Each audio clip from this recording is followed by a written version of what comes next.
advantage. Manny Camper at the line. Camper coming off a game with a double-double against Fairfield. Hits the first, so Siena's up 1-0. Manny Camper is also their leading rebounder this year for them. 253 rebounds. The average is 10 a game, Ross. Part of that big three. Second no good. Rebounded Rigoni. Quinnipiac in their gold. Quinnipiac campus is going with the gold rush feel for all sports throughout this week. And there's Rigoni up top. Finds Kelly. Pump fakes the three, no go. Getting pushed back towards the half court. Finds Rigoni on the left side. Here's Williams near side. Trying to find a gap. Pass back to Kelly. Directing Marfo. 4 to shoot. Rigoni pump fakes a three with 1 to shoot. Puts it up. Got it. That was a nice shot there by Jacob Rigoni, Ross. But Bobcats need to get more into the paint here. And they'll call that a three. It's 3-1 Quinnipiac. 60 seconds into it.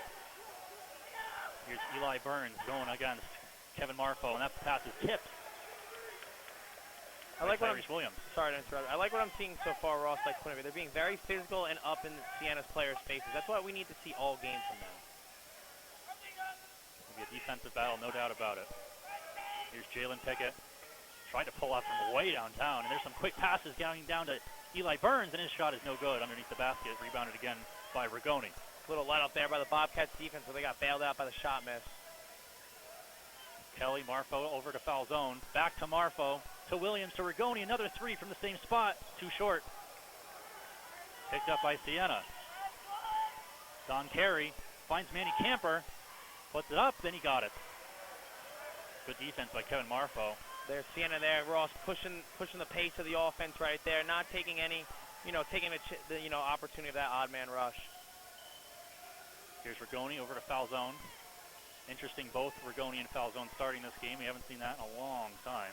Here's Marfo up top with the ball handling. Rigoni, far side corner, won't shoot. Driving, finds Williams. He'll put up a quick shot, and it's in and out. Rebounded Siena.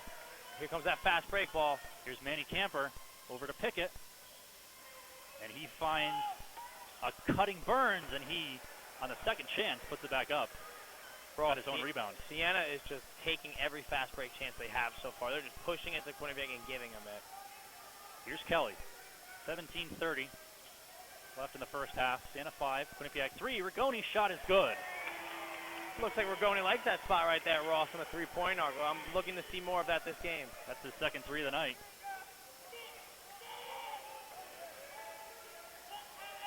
And here's Siena back with it.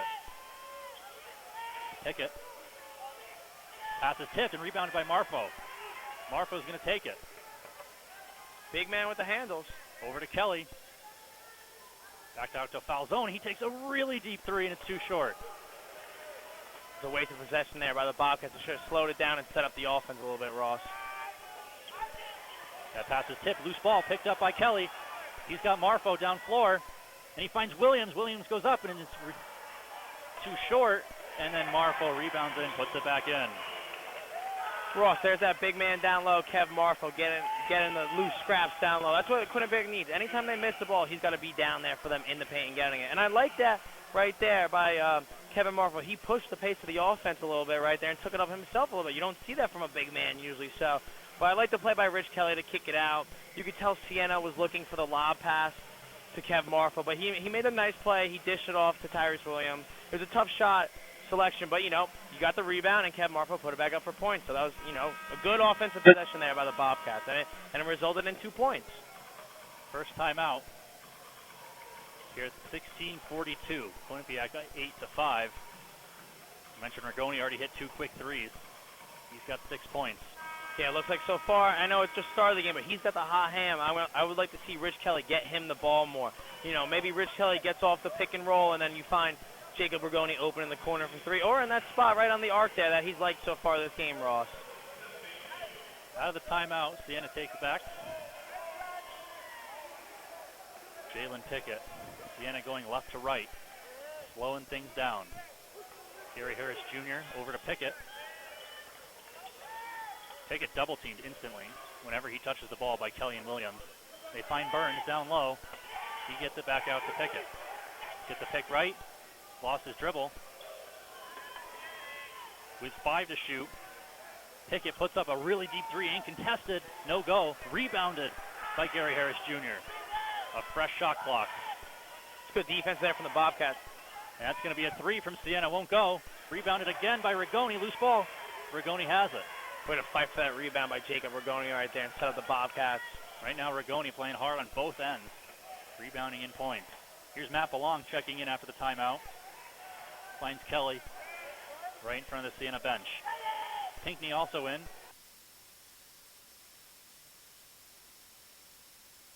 They tried to get it to him, but it was a tipped ball. Picked up by Gary Harris Jr. He'll try to take it the distance, and he banks it in. See that, Ross, there's that fast break right there by Siena there. That was a beautiful play there, and, it resulted in points. 8-7. 15.5 minutes to go. Quinnipiac up by 1. Rigoni has it. Up top. Trying to find a cutting man. He gets Kelly. Kelly's double team trying to drive. Puts it up, trying to find Seth Pinckney. Tip ball, he got it. His shot won't go. Pinckney ends up on the floor. Here's Manny Camper. Triple teams. 3-on-1. Now they got the whole Quinnipiac team on him. And Pickett puts up a three, and he got it. A lot going on right there. Quinnipiac's entire team was down in the inbound pass and stolen. Pickett puts up a three. Got it. Wow. What a possession by Siena. Totally catching Quinnipiac on their toes. Well, Ross, that's why Jalen Pickett.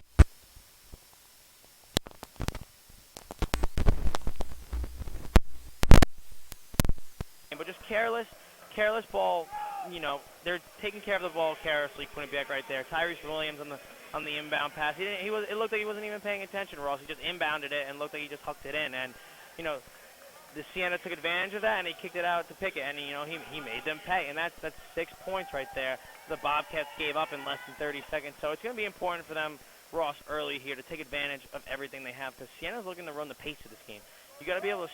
Quinnipiac's got to slow down the pace, and they also too have to attack the basket because they got to get on the board here. They can't let Siena take a big lead here going into the second half. I know the game is just newly started, but they just got to be ready because Siena's attacking all the time. Immediately after that possession, Baker Dunleavy called a timeout. Yeah, Ross, he was not happy, man. I'm sorry to interrupt, but I saw the look on his face when Tyrese inbound that ball. You saw him just roll his eyes, and he was like, oh, boy, here we go. And, like you said, all three Bobcats were down in the paint right there and just leave shooters open on the perimeter, so they really got to watch out for that. I know if they're playing a 2-3 zone right here, they have to be careful of that. But I'm just looking, cover your man, cover your zone, get in your spot, and get ready because they're shooters, man, and they're going to shoot Siena today. 13-8 with 14:55 in the midst of a timeout. Just 30 seconds ago, Quinnipiac had the lead 8-7. And like you said, Jack, a really quick couple points there for Siena. Mm-hmm. And it's really Quinnipiac's job to avoid those gimme points because this is a game. We talked about it. We talked about it during the week in our prep work. Quinnipiac allows their opponents to score about 71 points a game. And that plays right into Siena's wheelhouse, exactly. They score about 72 a game, so it's going to be on Quinnipiac's defense to hold Siena to that margin because Quinnipiac doesn't score 70-plus points very often. No, they don't, Ross. And I'm expecting big man Kev Marfa to get down there, and if he's got to take a couple fouls, put them at the line and make them earn it. We said that in the pregame press conference. They got to make Siena earn all their points. And I need to see Seth Pinckney play a lot of minutes tonight. I want to see him get down there, contest shots, because, he's got those long arms, man. You got to get down there and contest shots, and I would like to see a couple blocks from him today, Ross. All right, we're ready to check out of this timeout. Pinckney, foul zone, Rigoni, Kelly, and Tyree Pinkron, on the floor. In their golds for the Bobcats. Foul zone to inbound. Gold uniforms are very nice, Ross. I like them. And we mentioned this in the pregame. Watch for a team to full court press, and that's what Siena does with 14 minutes left in the first half. You just read my mind, Ross, right there. I was about to say that. Good call right there. Here's Pinckney dribbling at the top of the key. Back to Kelly. Kelly trying to grab some space. Can't get it. Lost his dribble. Cross-court pass to Pinkron, and he loses his balance. He goes down. See, Ross, like you said right there, Seth Pinckney taking the handles at the top of the key. I know they're trying to make him set up the pick and rolls and stuff like that, but get that big boy down in the paint right there. Let him post up.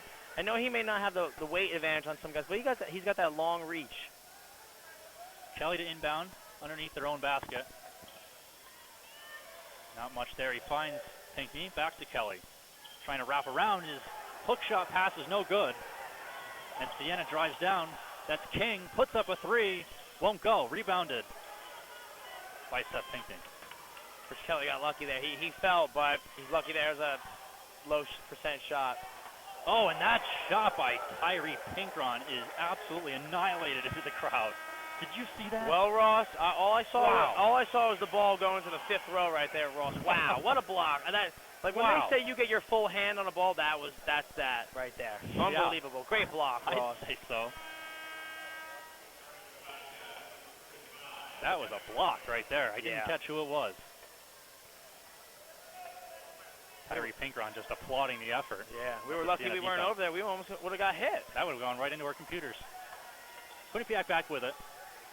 Tyrese Williams finds Rigoni. Over to foul zone. Marfo in for Pinckney now. Under 10 to shoot. Marfo's got to do something with 5. Making a move, doing his thing underneath. Move. And his shot won't go. Rebounded by Williams, though, so it resets the shot clock. Foul zone, pass out to Williams. Slowing things down. 13 minutes and 45 seconds. Still Siena 13 to 8. And Tyrese Williams trying to cross-court pass to Rigoni.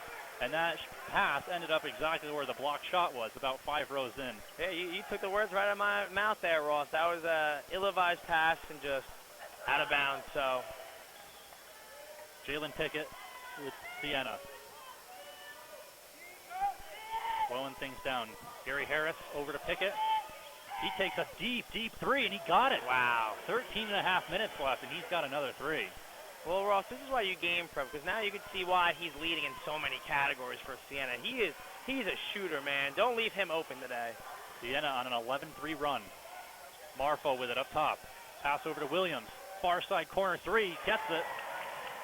First points in the last 3 minutes for Quinnipiac. See, Ross, like even though that's a quick possession right there, you get a good shot selection right there, and they made Siena pay there. You just get the man open and take the open shot. Gary Harris Jr. with Pickett, guarded by Williams. Somehow gets the pass into Manny Camper, guarded by Marfo. Lays it in off the glass. It's a beautiful left hand there from Manny Camper. Not a lot of guys who are righties have a good left, but he showed it right there. Tyree Pinkron, Marfo to foul zone. Tyrese Williams up top is the ball handler with Kelly on the bench. Williams over to foul zone in the near side corner. He'll dribble, put up a floater, and it's wide to the right, picked up by Manny Camper. Here comes that fast break. Jalen Pickett, fast break, pulls off three, got it. This is impressive what we're watching him do in the first 8 minutes. He's got 9 points. Ross, he's putting on a show for us so far. I know he's only got 9 points, but man, oh man. He pulled up from a full-out sprint, toes to the three-point line, as Marfo lays that one in off the glass. See, that's a great take there by Kevin Marfo. He needs to do more of that. Here's Siena, Gary Harris, back to Pickett. Siena 21, Quinnipiac 13, just under 12 minutes left. Ross, I won't be surprised if Pickett pulls up from half court how hot he is right now. He's 4 out of 5 from deep range with 12 points. Pickett double teamed by Pinkron and Williams. So that leaves Gary Harris open for three. His shot was too strong, rebounded by Pinkron. 11 and a half minutes to go in the first half. Fast game so far. Rigoni, he had the hot hand for Quinnipiac a moment ago. Lost his dribble. Finds foul zone, who finds Marfo down low. It's a big boy matchup right here. Two big men going at it, and Marfo's shot is too strong off the back. Rebounded by Siena. And that's going to be a three attempt from King in the corner and won't go. And the rebound came right back to him, Ross. It bounced out of a Quinnipiac player's hand and just deflected right to Siena's player. That was Jordan King. Here comes that press. The freshman. And here's Williams, as you said, with the press. Matt Belonk and Rich Kelly set to check in. A nice give and go. Leaves foul zone wide open in the near side corner for three, and he gets it. See, Tyrese Williams, Ross, had the open shot there, but he gave it up to Aaron Falzone there for the wide open three. Great play there by Tyrese Williams. Aaron Falzone statistically shoots more threes than anyone on this team, and he does it well. Pickett up top. He pulls up from really deep again, too short. Rebounded by Pinkron, but it's that confidence that we're seeing him go up with it. Yeah, Ross, I'm having a lot of fun watching him right now. It's unbelievable with the confidence level he has right now. Tyree Pinkron driving, foul. And we'll get our first stoppage of play in a while. Bunch of subs checking in for both sides, and we'll have immediate timeout with 10 minutes and 20 seconds. One thing I want to discuss with you right now is I just don't like how a couple of the Quinnipiac players are standing at the top of the key and behind the three-point arc. They got to move around more. Get more passes through the offense, and like I just don't like how they're standing stuck. I feel like they're stuck in quicksand. I've used this term before, but like they got to start moving around. Like Kev Marfo at some point is standing at the top of the three-point line there. Like start to move around, get the big bodies into the paint, and it's just like when they take a shot, it's like there's no one down there to get the rebound. So like I would like to see more big bodies down low fighting for your offensive rebounds. You're referring to when Quinnipiac is on offense? Yes. Yeah, we see almost no offensive rebounds. Yeah, it's crazy. And look at Siena, like on the defensive end. I'm going to compare it to every time a shot goes up by Quinnipiac, there's like 4 Siena defenders and players down there waiting for a rebound. So it's really interesting to see that. An interesting game so far. Quinnipiac still in it, 23-16 Siena. This is the big part of the game right here, Ross. With 10 minutes left in the first half, they can't let Siena slip away with this one because Jalen Pickett starts pulling up from half quarter, like 5 feet behind the three-point line. He's going to make them pay, and we've seen it so far. Like my eyes are popping out of my head right now. I don't even believe what I'm seeing right now. He's just pulling up in our faces, basically, Ross. It's unbelievable. Some of these kids have unreal talent, and props to them. He's got 12 of the 23 points so far, shooting just 4 for 6 from three-point range, and those are the only shots he's taken are from 3. I mean, you give me 6 shot attempts from where he's taking them, I'll probably hit 1, 2. Maybe if I'm lucky, Ross. Just unbelievable athlete. How far would you say that is? How far is the three-point line at the top? He's shooting 8 feet back. I mean, he pulled up from one where the Bobcat's claw is, Ross, right there. And I was just like, okay, if that goes in, I was like, all right, and it's in. I was like, wow, Ross, well, it's just like you see like a little bit of a Steph Curry out there or like a Trae Young. They're not afraid to pull up from anywhere. If they're open, they're going to take the shot. And that's a good shot selection for them, which is the crazy thing. For me, if I took that, Baker Dunleavy would probably pull me out of the game, and I'd probably be sitting the rest of the game, Ross. So it's very interesting to see because, you know, a lot of those players, they just have that green light. Like in baseball, you get a 3-0 count, and you get up there. Some players don't have that green light. They got to take a pitch. But out there, Pickett, you shoot from anywhere, kid. You're wide open. You got it, man. Even with a contender in his face, man, it doesn't matter. He's hitting them. Unbelievable. These guys are taking some big swings on those 3-0 counts to keep that really going. Back from the timeout, Siena again up 23-16. 10 minutes and 20 seconds to go in the first half. It'll be Quinnipiac ball. Tyrese Williams will inbound to Rich Kelly. Fresh shot clock. Slowing things down. We see Marfo, we just talked about up top. He'll try to find Williams, and he will. Williams got to put it up quick, and he does. It's a good play there by Kevin Marfo. Way to use his eyes there and find the open man. Siena slacking a little bit there, Ross, on defense. Here's Donald Carey for Matt Hines. Checking in for the first time tonight. 10 to shoot. Camper drives baseline, and he finds an open King, and he got it. That's a three-pointer. Ross right there. Siena just bodies moving everywhere on the court. They're all moving. They're wanting the ball, and they just found the open man there. Quinnipiac caught sleeping on defense once again. Marfo to foul zone. Kelly wanted the 3, didn't get it. Guarded by Matt Hines. Williams, far side corner 3, too short. Loose ball on the floor, picked up by Siena. Siena's a very fast team today, Ross. I mean, it probably has been all season, but they're really taking advantage of those fast break opportunities. This is the kind of team that Quinnipiac is going to see in the MAAC tournament coming up. As Terry Jr., excuse me. I don't think this pulls is the up team, for Ross, these two. they want to see in the MAAC tournament, but they're going to have to at some point. They're testing themselves, testing the water against who they're going to see with the top teams in the MAAC this season. And here's Marfo. Over to Williams, finds Marfo on a nice give and go, but the pass is stolen by Jordan King. He will take the distance, but he's denied at the bottom of the rim. Don Carey, nice pump fake, puts it up to King. Bodies flying everywhere. And here we go. The passes just keep on coming until it finds Manny Camper, who just puts up a nice, easy layup. These Siena players, Ross, got that good head fake, the good pump fake and everything, and it's just like everyone's rushing to the paint, it seems like, at some point for their big men, and they're just all getting open down low. Siena up by 12. Quinnipiac already looks defeated. That pass is loose, And it'll be out of bounds, and Quinnipiac keeps it. Kevin Marfo goes flying out of bounds. Ross, they're lucky to keep possession. They're just being very lackadaisy with the ball right now. I need to see more out of them on these passes, and I would like to see Rich Kelly pull up on when he comes around the pick and roll. Like he's been pump faking all the shots. Like take a shot. We need we need to see them take more shot opportunities like that, Rich Kelly. And I know there may be the defender in his face, but look at Pickett. He's even with defenders in his face, he's taking those deep threes. Kelly no shot attempts so far tonight. Pinkron into him, and there's his first to three, and he got it. Look at you. Ross, should I go coach on the sideline? I'm ready. I'm ready to go. I got the experience from 4th and 5th grade basketball coaching. Hey, it's all about what's on the resume. Oh, yeah. Siena up by 9, 7:45 to go. Matt Hine with it. Don Carey trying to find some space. Jordan King finds Manny Camper. Really quick passes and really quick cuts from Siena with 5 seconds. Don Carey with it. Trying to drive baseline. Deep 2 at the buzzer. He hits it. Are they going to count it? I don't know if they're going to count it here. I'm not sure what that call was right there by the referee. Gave the home run signal. Yeah, that's what I went over the fence. I thought maybe they were going to review it, and I think that's what they're going to do here. So collecting all the referees to go finish. Ross, like you say, man, they're just making passes left and right. Like no one's holding onto the ball for more than 3 seconds, and that's what makes a fundamentally sound basketball team play well. Everyone's getting involved, everyone's moving around, and at some point, Ross, you're going to find the open man under the basket.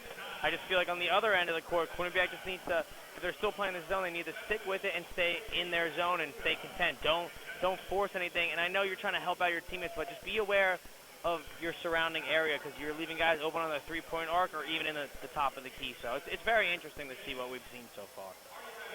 Offensively for Quinnipiac, we've harped on this all year. They're the best three-point shooting team in the MAAC and the 8th best in the nation. They average about 10 threes a game, which is pretty remarkable. Yeah, that's crazy. And when they're not hitting those threes, at times this season we've seen them be able to hop back into it and say, all right, this is how we're going to hit threes, or this is how we're going to get the points.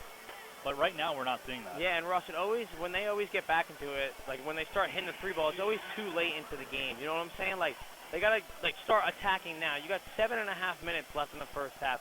Get some more three-point shots up and just take good shot selections. What's the worst that can happen? You miss on an open shot? You know, it's not the end of the world. It's better than taking a contested three with 3 Siena players in your face. So just spread the love of the ball, spread the wealth, and get out there and just put some buckets in, you know? I just love how Siena's playing, though, so far. They're fast, they're quick, and no one holds on to the ball for more than 3 seconds, Ross. It's really a fundamentally sound team. I know I sound a little repetitive here, but man, oh man. I love seeing good fundamental basketball from, an ex-coach. Siena is putting on a show, as you've mentioned. We've seen some fantastic plays. Oh, yeah. A lot coming from Jalen Pickett, and we still can't get over that three that he pulled up with. Unbelievable. A full-out sprint right to that point. He knew his spot. He obviously had practiced it. He hit his spot, and he hit the three. He was wide open. Yeah. Everyone defensively for Quinnipiac thought he was going to keep going, but he just hit it. And they all watched him take it because, you think he's going to do one thing, and he just pulls up in your face, and you're like, oh, well, what am I going to do about that? That's why these guys are in the gym, hour in, hour out, always grinding on their game. And, it shows in games. Work hard, play hard. So it's going to be interesting here. Sorry to cut you off, Ross, and see what Quinnipiac does here. They're down, so they need to get back into this game here with 7.5 left. Falzone, Rigoni, Kelly, Pinkron, and Pinckney on the floor. They counted the basket, so it'll be 32-21 with 7 minutes and 25 seconds to go in the first half. So here's Kelly going from right to left. Pass it over to Seth Pinckney, who's up top. Right back to Kelly. He's going to try to get down. Doesn't find anything. Tyree Pinkron is going to be hit. It'll be Matt Hine with the foul, Florida native. There's 3 personal fouls so far on the Siena basketball team, so that's something to look out for. Maybe Quinnipiac can start getting into what's it called, one-on-ones at the free throw line. So we'll see here. Let's see what Siena keeps doing. They're playing very physical. Pinkron into Karen Falzone, and Falzone steps out of bounds on a 3-point attempt. He cut too close to that You know, sideline. he did all that work to get open there, and he took a great shot selection, but sometimes, you know, the out-of-bounds line just gets the best of you, and, you know, he just wasn't aware of his surrounding there. Siena back at it. 7 minutes in the first half. Matt Hine, guarded by Rich Kelly. Not the matchup particularly expected, but those two are on each other. Here's Don Carey from the free throw line, pulls up, and he hits it under 7 minutes to go. Don Carey there, Ross, just using his bigger body than everyone else and shoving everyone off and to just take the open J right there. It is unbelievable. Someone's got to pick him up. Seth Pinckney drives, and he slams it down. He hit an open lane. The assist from Kelly. And an alley-oop attempt is tipped by Kelly and rebounded, pulled down by Jacob Rigoni. Some fast passes right here for both sides. Kelly using some moves on Matt Hine to get around him. Pass all the way over to Pinkron. He puts up a deep three, too short. Rebound is knocked out of bounds. I think we're going to get an over-the-back call there on Matt Blanc. But, like you said, Seth Pinckney right to the lane, takes advantage of that open hole and slams it home for two. And good job by the Bobcats for also to get back on defense, because as you saw, Siena's been pushing the pace all game on that fast break. Seth Pinckney still leading the MAAC with dunks. Only number 2 to Kevin Marfa. So that inbound pass, a full court press from Quinnipiac is going to be, the trap was there, and the pass was just shot right off of Kevin Marfa out of bounds. So Siena will try to break the full court press again, going left to right. Manny Camper to inbound. Can't find anything, and he'll do a Hail Mary pass, and it is tipped, loose ball, and Gary Harris picks it up, drives to the rim, and is fouled by Matt Blanc. So it's going to be an and one attempt. Ross, was that Patrick Mahomes we just saw right there? Look at that pass. That's a well-executed cross-court pass. I mean, full-length court, honestly. I know the pass was deflected, but it went right to the Siena player, and he laid it in, and now he's got a chance at the line to get the N1, but it looks like Patrick Mahomes out there. Man, oh, man. Good pass. Gary Harris Jr. at the line. Misses the first. Misses the only since it was an only one attempt. And a foul on the rebound. We'll get Kevin Marfo. Yeah, Manny Capper there getting above everyone right there, and wow. He just out-rebounded all the big boys down low, and here they go.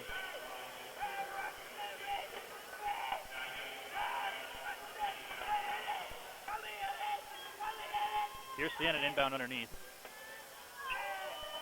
Gets around to Pickett. We haven't seen him in a while. 6 minutes, and we're going to get an offensive foul.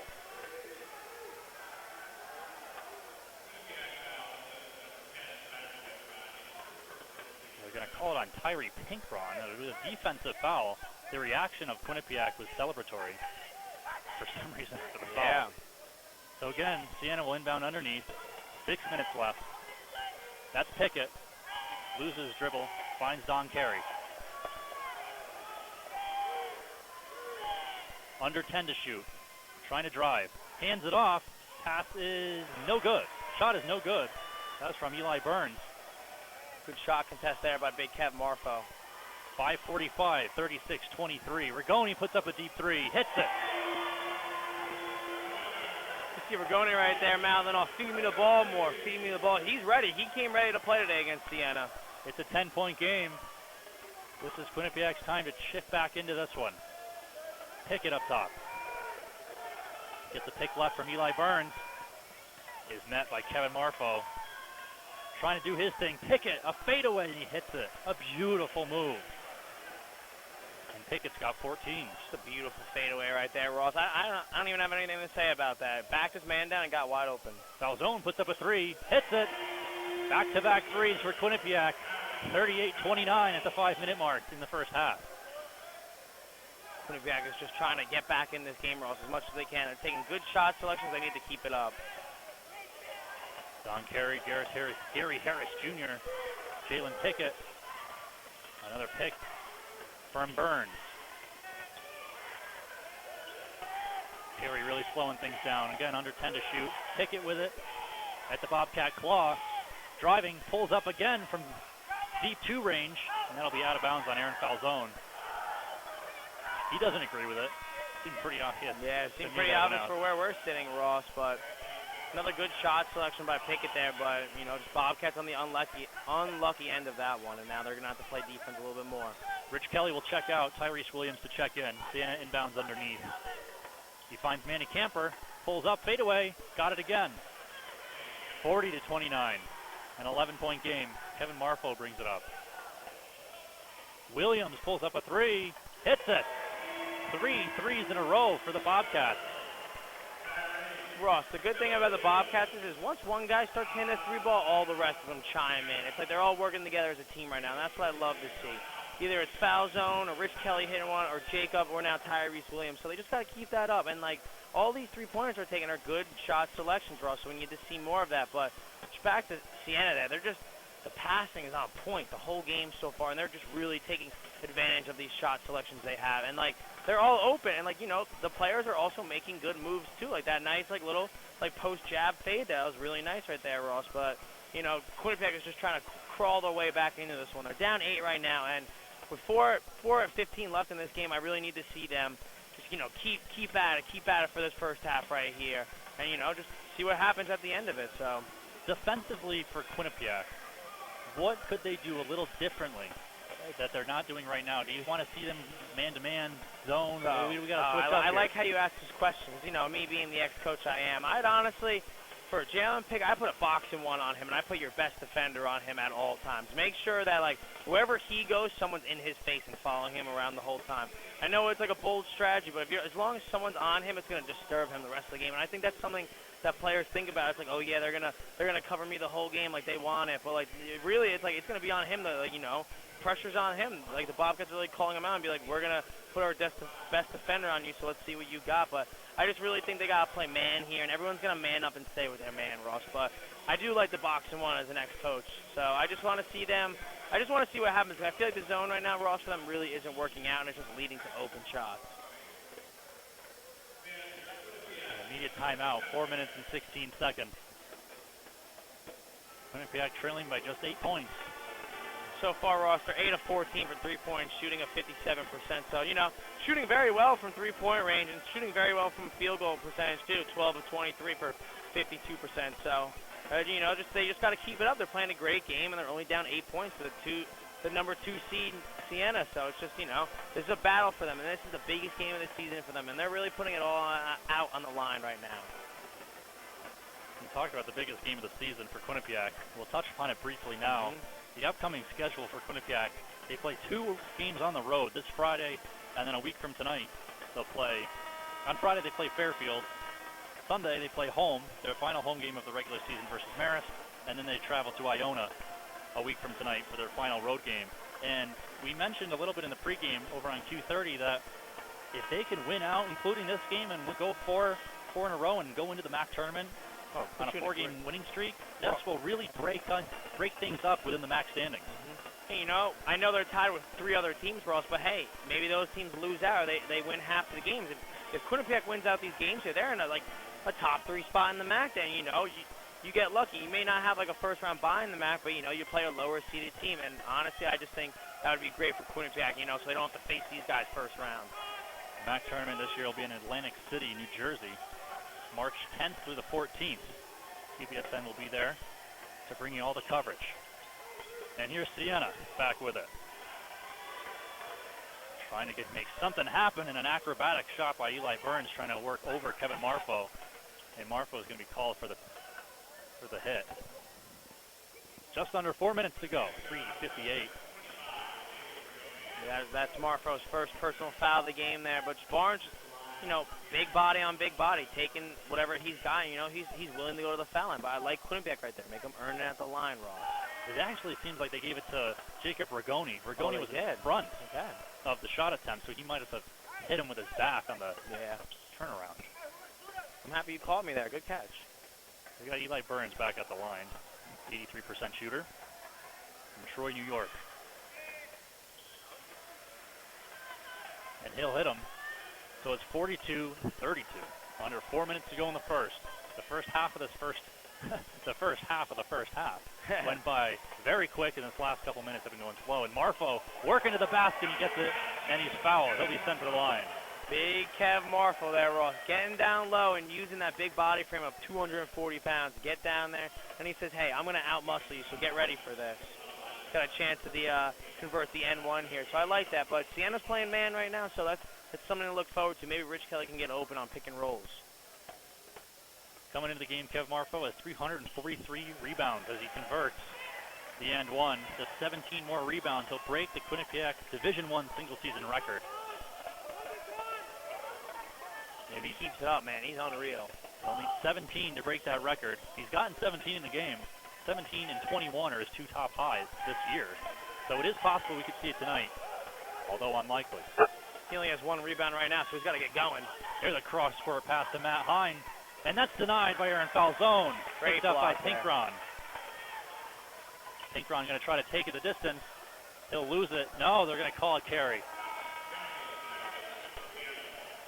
If you're Coach Dunleavy right there, Ross, you're not happy with that possession. That's just, great defense. You're trying to get into great offense, and just you get the carry call right there. That's just, demoralizing for the Bobcats right there. And it's tough because you got to deal with that the rest of the game. Jalen Pickett. Guarded by Marfo now up top.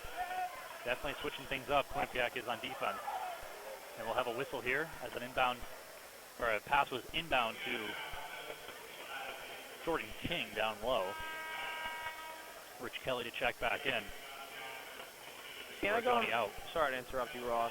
Siena here is going with a little of a small ball lineup. They got their big boys in Barnes and Harris Jr., but the rest of them are pretty much on the smaller end, so they're trying just to push the pace of the game and use their speed and get these fast break opportunities. We'll get a 1-and-1. Siena. First is good. They'll earn the second. At the line, Eli Burns. Siena's just earning their points at their line right now. We talked about this in the pregame show. Quinnipiac's going to foul, and they're going to play physical, but can they earn at their line? And so far they are. Burns hits both of his shots, 44-35. 3 minutes to go in the first half. Siena's 5 of 7 at the free throw line, Ross, and they're shooting 71%. Just a quick update on that. Kelly back on the court. Going to try to go the distance. He'll wrap around the basket out to Aaron Falzone. Loses his dribble, finds Williams back up top. Falzone, not much going. They can't get past that perimeter, and Tinkron drives, and he's denied at the rim. Manny Camper sent that one back. And here's Camper on the other end. His fadeaway is good. Siena pulling away, 46-35. And Quinnipiac is going to have it back very quickly with 2 minutes and 20 seconds. Back out to Marfo. Falzone wanted a three, didn't take it. Marfo making a move, and he'll be fouled, and they're going to call a charge. What'd you see there? Well, Ross, I felt like the Siena player kind of backed down from that one and kind of leaned away from contact. So if anything, that should have been a foul on him, but referee has the, he's the guy, so he makes the call. I just don't agree with that one right there, but Camper, he just said, I'm going to do it myself. I'm going to play defense, and then I'm going to go on the offensive end and take it by myself. I love that right there. When a player says, I'm going to take over the game real quick, hold on for a second, guys. Let me work. I love that. Jalen Pickett, guarded by Aaron Falzone. He loses his balance. He's on the floor. Pass back out to Jordan King. And here's Gary Harris pulling up, and shot no good. Around the rim and out. No goaltend called. Crowd calling for it. Here's Kelly off to Marfo. Under 2 minutes to go in the first half. Falzone, that's a deep 2 or a 3. Close to it. No good either way. No Bobcats in the paint there. Manny Camper's pass goes right out of bounds. They're trying to find Eli Burns. Then Kev Marfo tried to intercept it before it sailed out of bounds, but it was over both of them. We'll get a sub. Rigoni in for Tyree Pinkron. Quinnipiac will have it. Falzone will inbound. And Rich Kelly will be met by Jordan King. Try to make a full court press. Yeah, it's been working effective for them. I want to see the Bobcats here get a 2-for-1, Get a shot in, play defense, get the ball back, and get another shot in. So we'll see what happens in the closing minute of the first half. 1:30 to go. Kelly tries to take it himself. No good. Rebounded by Manny Camper. And there's no contact there on the 3 attempt, and that shot's denied by Manny Camper. Marfo with the rejection. Pass quick up to Kelly. Wanted a 3, didn't take it. Williams slowing things down. Just over a minute. Marfo just holding the ball at the top. Now Kelly's just holding the ball at the top. Under a minute, Kelly with a fadeaway, got it. That's just his third shot of the night. He's only got 5 points so far. 46-37, 45 seconds in the first half. Pickett trying to get something. Finds Eli Burns, and he got it. That's a mismatch right there for Burns when he's got Tyrese Williams guarding him right there. Just a bigger body, and he's taller too. And he's got the full package. He's got the the vertical and everything. Here's Kelly, open lane, an easy lay-in. Here's no shot clock now, under 20 seconds. Pickett just dribbling around. Up by 9. They'll just carry things around over by the claw of the Bobcat. Waiting for that final shot. We got 10 seconds. Jordan King, Pickett. Don Carey back out to King. And it's Carey Jr. puts it up at the buzzer, and it won't go. Too short. And that'll be the first half here in Hamden. An interesting first half. Siena 48, Quinnipiac 39. Ross, I'm surprised right there that Jalen Pickett didn't get the last shot there. And, the Bobcats did a great job. They didn't let him get the pass. And you know why? Because, they knew he's got the hot hand right now. So they're trying to keep the ball away from him as much as possible, Ross. And the Bobcats did a great job there. But honestly, Siena, man, they're just dominant on all aspects. Defensive rebounds, offensive rebounds. We talked about this in the pregame. What's going to be the key to winning this game? And I really think who limits the amount of turnovers they have throughout the game and who gains the edge on the offensive boards. And, honestly, it's proven that Siena has so far. So it's going to be a big second half here for the Bobcats to get back into this game. A lot more three-point attempts need to go up, and I just need to see a lot more guys crashing the offensive boards. They're definitely hitting the threes when they put them up. They were 4 out of the last 5 to end the half. They just wouldn't take them consistently. They would get the hot hand, and then they wouldn't shoot for a couple minutes, and you're just waiting for that to happen. Yeah, and also Siena's playing very good defense too. They're pressing from full court and on. And honestly, they're just up in every Quinnipiac player's face on the off, when Quinnipiac's playing offense. So it's just important for Quinnipiac to keep moving around. Because if you stand there the whole time and these Bobcat players are just standing there and not moving around, they can just catch up to them and stuff. So it's really tough moving forward. All right, the score at the half is Siena 48, Quinnipiac 39. We'll be back here at the second half on QBSN, but we invite you to join you on Q30 for the halftime show.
The Saints lead the Bobcats 48-39 at the half. Your first half impressions? Well, I think it's not that bad.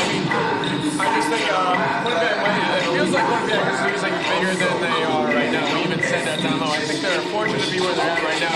Threes are keeping them in this game, and then you gotta stop Jalen Pickett. You gotta rebound. You gotta stop this Siena offense.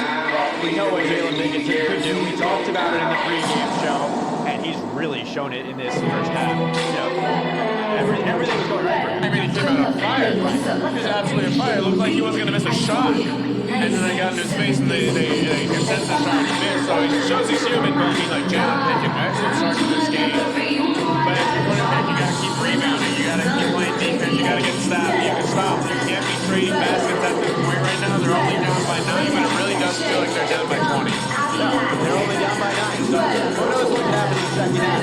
Let's check out what happened in the first half. Let's roll the highlight. Quinnipiac United Center, as you just heard, on the Quinnipiac Bobcat.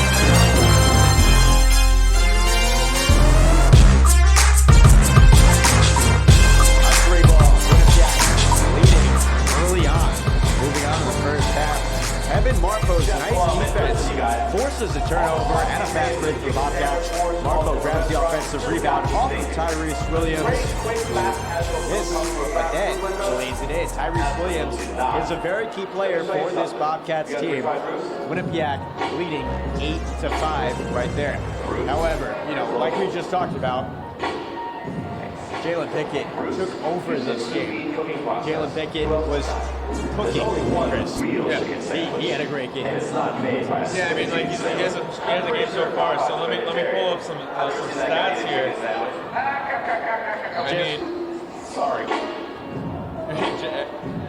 So we had some technical difficulties with that highlight, but Jalen Pickett right now, he's got 12 points, so all on the threes right there. So they did start to slow him down a little bit there. He started off like he was going to go for 55, Cam Young shout out. It's like almost was going to do what Cam Young did in Siena's building last year, this year.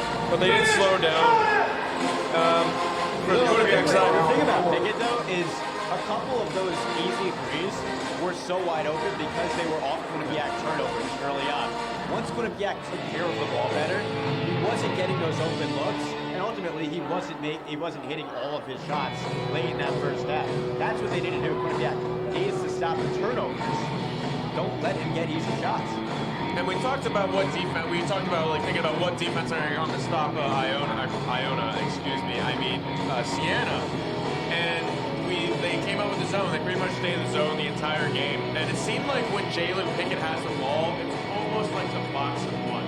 There's one guy who literally goes out and pressures the ball when Jalen Pickett has it in his hands, and the other guys kind of just stay back in the zone, if you will, because they know how dangerous Jalen Pickett is. Obviously, he got his looks, he hit them for beats, but that's what game plan looks like right now.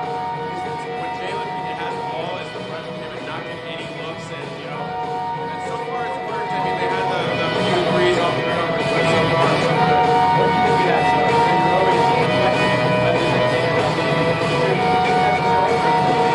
Well, it's like right now it's the bend no break defense. Right now I think it's on, it's off. There's obviously going to be outside threes. The threes are going to be the shot you should go there. And I think it's supposed to be lower percentage shot, but they have been hitting these shots. Siena has been hitting their threes, so you might want to see if I kind of want to see maybe nothing switch up just with a chase up. I'm not saying completely abandon the zone, but maybe throw some man at them. Maybe throw some full court press at them. Keep them on their toes so they're not in this rhythm. Like, okay, the zone's going to be here. Let's separate the zone. Obviously, a lot was talked about in that Bobcats locker room. The Connecticut Orthopedic Institute at Mid-State Medical Center is nationally recognized for top quality care and joint replacements and an exceptional patient experience. When you combine top-notch service, innovative technology, and world-class luxury, you get BMW of North Haven. A staple in the North Haven area, BMW of North Haven is your local full-service BMW dealership. Connecticut Orthopedics, urgent care, and walk-in clinic. More convenient locations in Brantford, Hampton, or in Essex. Orthopedic urgent care is accessible, open nights and weekends when injuries happen. Eli's activity is proud to sponsor Quinnipiac basketball. Test. 1, 2, 3, 4, 5. Test. 1, 2. Test. Quinnipiac and Siena. We'll just keep talking, Connor. We'll continue to bullshit. Hi, Liz Flynn. Liz Flynn, what up? How we doing?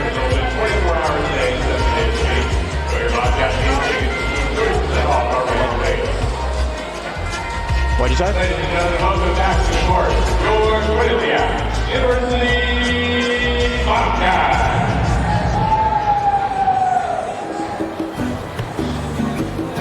You got it.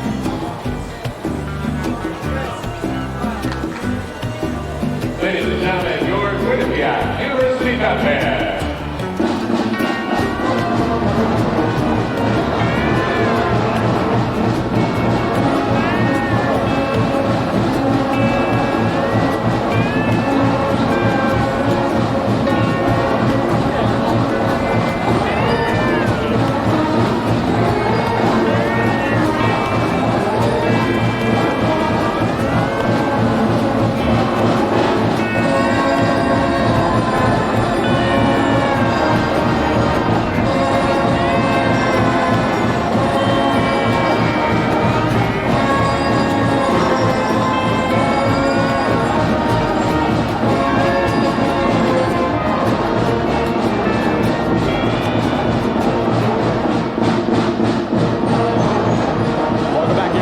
United Center, East Chris Dacey. I'm Bryan Schwartz, halftime here in Hampton, Quinnipiac Trail Siena, 48-39. We just talked about the impact that Jalen Pickett has had. The entire Siena Saints team has really played a good all-around game. They haven't made many mistakes at all. Yeah, you can see a very well-coached team. We talked about that at the beginning of this game, and we kind of agreed that with that. It's a very good, well-coached team, and that's what you need in the MAAC, and that's how you're going to win the MAAC tournament. So this team is locked in. They know what they need to do. They know earthquakes is on the line, and they're playing like it. A big part of why Quinnipiac has kept this game close has been the three ball. And when we talk about the three ball, you automatically think of Jacob Bergoni. He shot the ball pretty well in that first half. Even hit one from close to half court. It was so deep like that. Yeah, I mean, the three-point wonder from down the home. So, like, he's leading the team in scoring right now. I mean, that doesn't happen that much. You know, like, that's not something you expect from Jacob Bergoni. You know, you usually think it's going to be Rich Kelly, maybe Kevin Marco, but not Jacob Bergoni. You know, we're not saying that he's going to be the one that's not scoring. He's still going to have, like, 6-7 points up there, but not leading at halftime. I mean, I'm not saying this is weird, but, like, I'm surprised right now. But you know what? If Quinnipiac is going to make a run, Jacob Bergoni is the guy that they need to shoot well. Yeah, man, he's got the hot hand right now. Like, why you got to keep going back? That's feeding him. Yeah, I mean, this team is taking a lot of threes right now, so why not keep going back to them? Well, Bergoni has 9, Tyrese Williams has 8, and Rich Kelly has 7. They need a lot more out of Kevin Marfo right now. He hasn't obviously scored a ton. Doesn't seem like he's dominating the boards like he usually does. We know Siena plays a tough defense, and obviously Quinnipiac hasn't scored a ton. Kevin Marfo needs to step his game up on the offensive end. Yeah, no, we've seen him being a little bit more aggressive tonight. Like last game, he's dribbling the ball, he's taking it to the hole. I mean, he's putting his shots up, he's getting his chances, but you know, he's got to capitalize on those chances when he gets them. Obviously, the rebounding, we know the rebound is always going to be there, but the offensive end, you know, he showed us last game. He had a 17 and 10. Let's see if he can keep that going. I mean, he's trying to be aggressive right now. There's another guy he's playing against is also really good. It's not the guy he's not Canisius. This is Siena. This is the team that's on the top of the MAAC right now. So he's got to keep pushing. But like it's a different game than last game. I mean, he's still trying to be aggressive. You know what I'm saying? Maybe we'll see him 3. We saw his first free last game. Maybe he'll pull that out. He told us he's got the handles. He told us he's got the shot. He was working on it all summer. He's obviously joking around right now. At this point, might as well try it, right? But otherwise, Quinnipiac 9-point deficit right now. They got to get back into this game. They're keeping it close. How do they win? Defensive stops. They've been trading baskets. I mean, the reason it's so close is that Siena will go on its little run, these little 4-0 runs, little 6-0 runs. Quinnipiac will come back and hit a 3. They're keeping it close. Good for them, but you know they can't keep trading baskets. They gotta keep pushing the ball. They gotta get it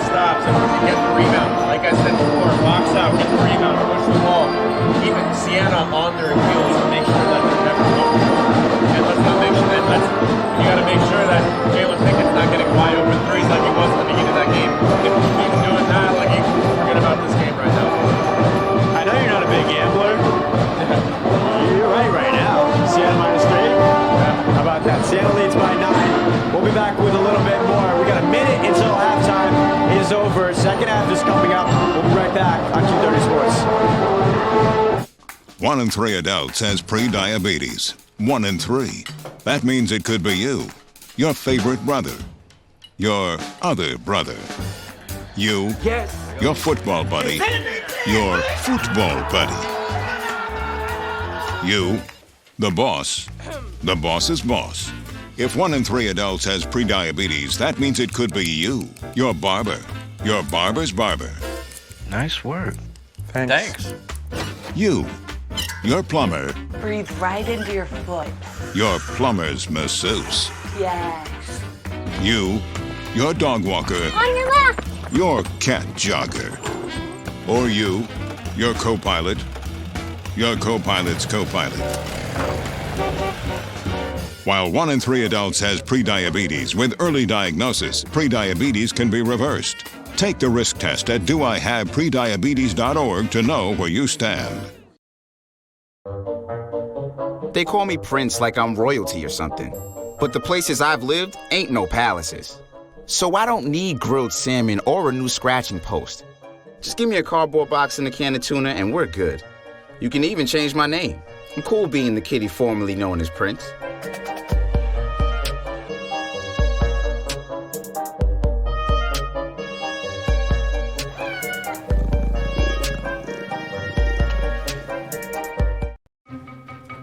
Me and my boy Matt had it good. He had catnip that was off the hook. But one day, he brings a girl home, and she's allergic to cats. Every sneeze was a nail in my coffin. Now I'm in a shelter. It's decent, but they don't even have Wi-Fi.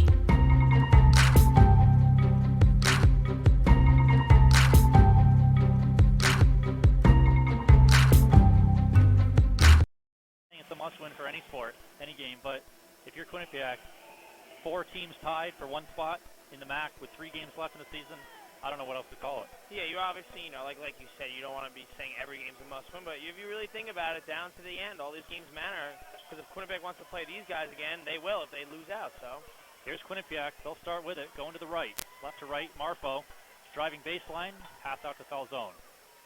Williams, up top. Driving left hand, right hand floater, too strong. Rebounded Marfo. He goes up with it, too strong, and he's fouled. Ross, it doesn't even matter if there's 2 guys on Marfo. He's still going to out-rebound you, and that's the crazy thing. Just watching him, like, his vert, he gets up there, but he's just so strong in the forearms. It's just in the thighs. He's all over the place, man. I love it. He's just got 2 rebounds tonight. That's it. 4 assists, 7 rebounds. And he's at the line now. We mentioned that magic number of 17 to break the Quinnipiac Division I all-time record for rebounds in a single season. Started the night with 343. And he hit the first free throw, so it's an 8-point game. Now, Ross, when Quinnipiac trails at halftime in the 2019-2020 season, they're 4-12 on the year. So it's going to be interesting to see how this one plays out. Just a little stat update. So Marfo hits the second. And it's a full-court press from Quinnipiac trying to eliminate Siena from having much time on the other end. Siena breaks it. We got Jalen Pickett up top. Manny Camper back over to Pickett. Back out to Harris, and he's going to travel. Jalen Pickett will be caught for the walk. Now, Ross, before we were saying something. What's it called? Pickett was wide open from like a couple feet behind the arc. I thought he was honestly going to shoot it, just like to test the Quinnipiac defenders a little bit. And here's Kelly with a move to defer Pickett, and he hits the 3. What a move by Rich Kelly. Moving around and using Marfo as an obstacle. He took Pickett right off the defense. And here's Pickett back with it. Really high-pressure defense from Quinnipiac. Something we expected from the beginning of the game. Pickett double-teamed by Williams and Kelly. Trying to get it down low to Manny Camper. A cross-court pass to Don Carey. Puts up a hard shot off the top of the backboard, and it won't go. Rebounded by Marfo, and they're going to call a jump ball between Marfo and Manny Camper. Now, Ross, back to that play by Rich Kelly, just slicing and dicing defenders out there. It's unreal to see that. And, he took that wide-open shot opportunity, and that's what the Bobcats need. So after the jump ball, it'll be Siena ball underneath. Pickett will inbound. 18 minutes to go in the second half, and a quick shot is up and it won't go. Knocked around, rebounded Marfo. He's gotten as many rebounds so far in the game as in the second half. Looking for a cutting Williams, and Williams lays it in off the glass. Beautiful pass from Kevin Marfo. And a quick turnaround. Here's Pickett. Over to Carey Jr. Back over to Pickett. The crowd's starting to liven up a little bit. It's a 2-point game, 48-46. Great defense so far. No scoring for Siena, and the first shot is no good. If he fouls, he'll be sent to the line. Yeah, Ross, honestly, like you said there, Quinnipiac has picked up the intensity on defense so far, and that's what we need. And as you see now, look at this. It's 48-46. They're right back in this game with a top-seeded team in the MAAC. So it's going to be interesting to see how this one plays out. But I just love how they're playing physical defense and not, like, they're, like, breathing on top of them. They're like, nope, nope, nope, you ain't getting any open shot here, man. So I love it. Manny Camper at the line shooting 2. First will go. Makes it a 3-point game. You know, the biggest storyline coming into this game that somehow we haven't talked about yet. Siena 13-0 at home this season. On the road, 2-10. Yeah. They just can't win on the road. And at the next media timeout, we'll get into their upcoming schedule as Manny Camper hits them both. Makes it a 4-point game. And here's Kelly.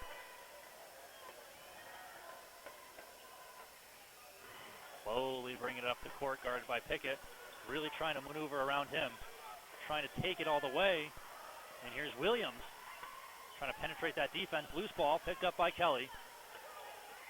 Finds Falzone. Falzone guards. Trying to guard some traffic. Cross-court pass to Kelly. Puts up a 3. Too short. Could have been called for a foul on a 3-point ball. Here's Manny Camper. Back to Harris Jr. Over to Pickett. 17 and a half minutes. 50-46. Siena on top. Trying to get it down low to Camper. Guarded by Marfo. The shot won't go. Loose ball. Knocked around. Picked up by Siena. And that's Pickett, a wide open 3. And of course he's going to hit it. Well, Ross, he hasn't missed any of those open 3s today. And good defense by the Bobcats once again. But as you can tell, when it breaks down, everyone rushes into the paint. You know, you get that open man on the arc. Here's Kelly with an open lane driving. In the foul. And a fist pump from Kelly. You love that intensity right there from Rich Kelly. He's got to get his team hyped up here. And you saw it, like he said, he's fired up right now. This is a big game for them. 53-48. Kelly going to the line. Kelly, an 88% free throw shooter. Leads the team in almost every category there is. Points, 3 points made, assists, and steals. And he's almost perfect from the line. He'll hit the first. And Ross, right there, Bobcats as of right now are 4 for 4 from the free throw line. So, you know, had a perfect 100% on the day. So it's going to be interesting to see how it plays out for them. Marfo checking out to Seth Pinkney. Quinnipiac defense not letting any penetration from Siena. And now they finally find a gap, trying to get it down low, and the shot won't go. That was from Don Carey. Rebounded by Pinkney, and here's Kelly. Trying to make a move. Kelly wide open for 3. Puts it up. Too strong. Tried to compensate for the incoming Jalen Pickett. 16 and a half minutes. It's a 4-point game. Here's Pickett up top again. He's always got it up there. Trying to drive. Met by a couple defenders. They find Manny Camper down low. And that's Burns. And it's going to go off his knee. Quinnipiac ball. See, Ross, what I like there about Siena is none of them are looking to take that deep 3 besides Pickett. Like, they're all trying to set up the man down low, and they're all trying to get in the paint and help out each other. So it's really interesting how they play, and I like it. Very smart basketball. Quinnipiac has it. 16 minutes. Still 4-point game. Kelly with some great moves. Trying to drive baseline. Finds Falzone. Bodies up. Pickett, what a move by Falzone, but his shot won't go. Over to Pickett. Back on Siena.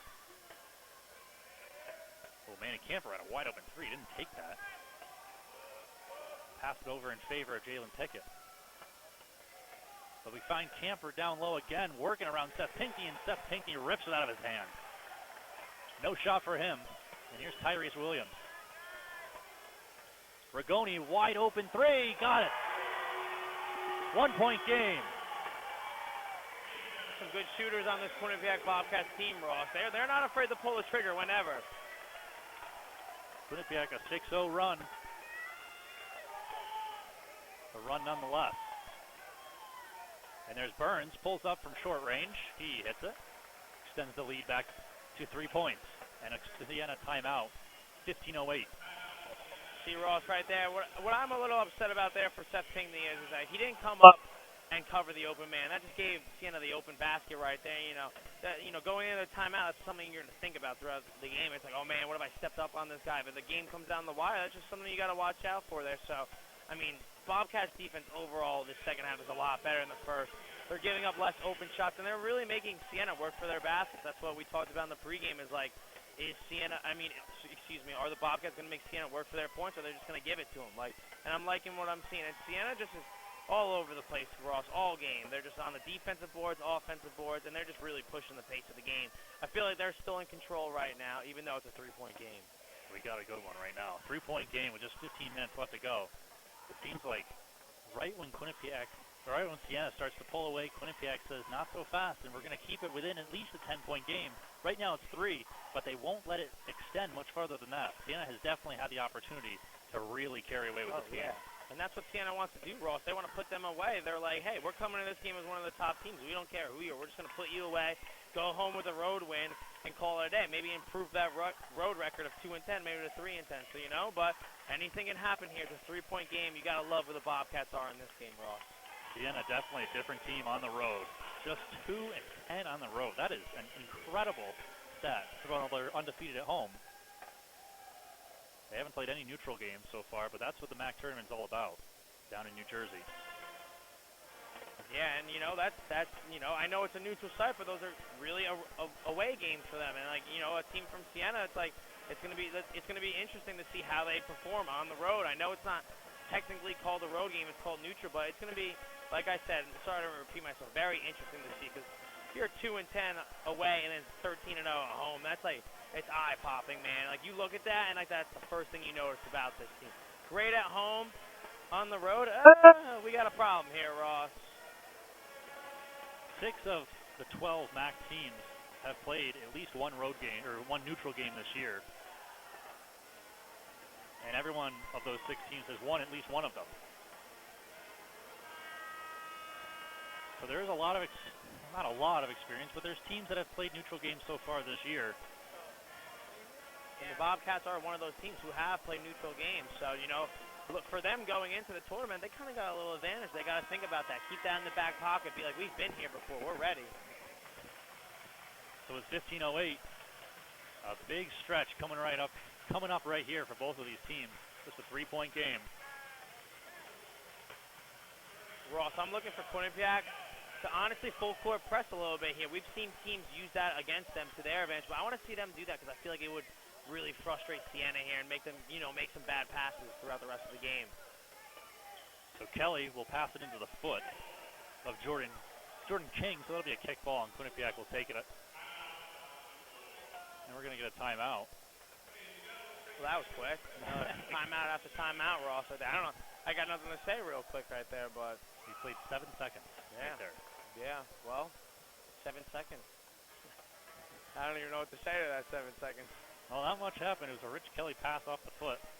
Jordan King went out of bounds, so we'll talk more about this MAAC tournament coming up.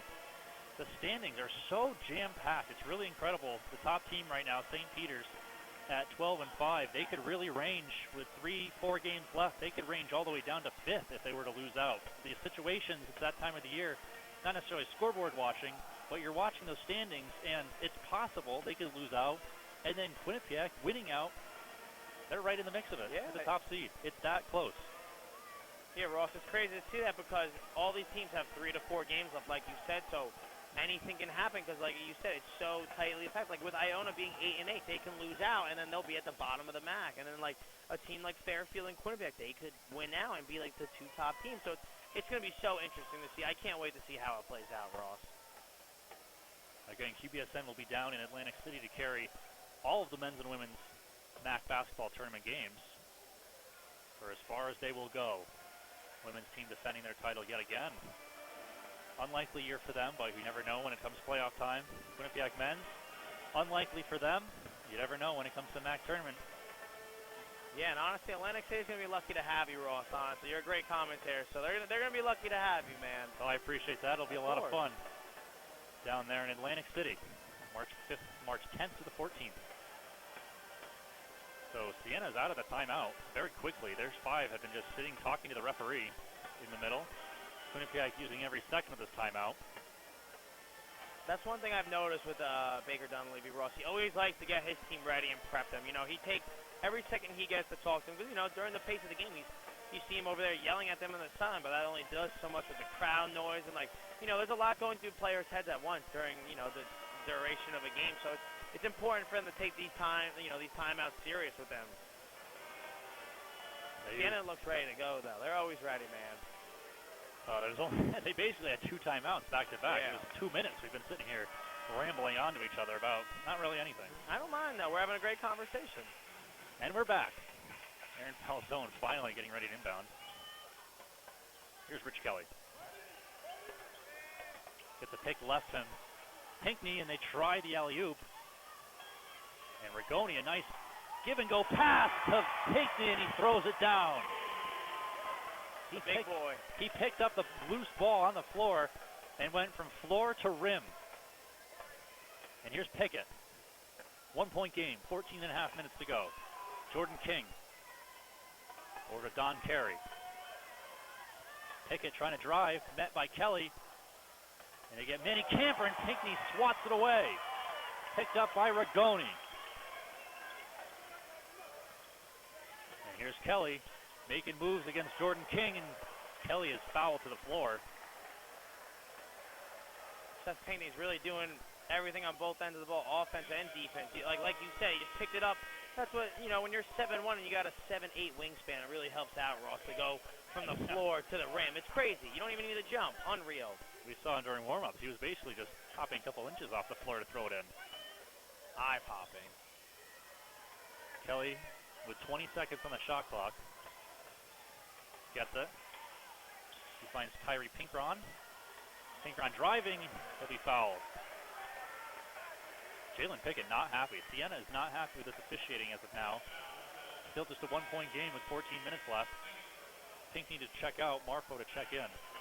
And it seems like there's a little bit of a shift in momentum. It's not happening very quickly, but a little bit of momentum is shifting towards Quinnipiac. Yeah, man, a couple plays, Ross, go their way, and, you know, you get the crowd into it, and the players get hyped up here, so it's going to be interesting to see as Seth Pinckney takes a seat on the bench. Kelly underneath the basket, inbounds to Marfo, and he'll try to do his thing, and he loses the ball on the shot attempt. That'll be fouled by Sammy Friday the 4th. He's trying to put him on a poster there, Ross. Big Kev Marfo, man, there. He had no regard for human life right there. He said, I'm going to put you on a poster, and it's going to be on every highlight reel on SportsCenter tonight. He went up with 2 hands strong as if there's no one in front of him.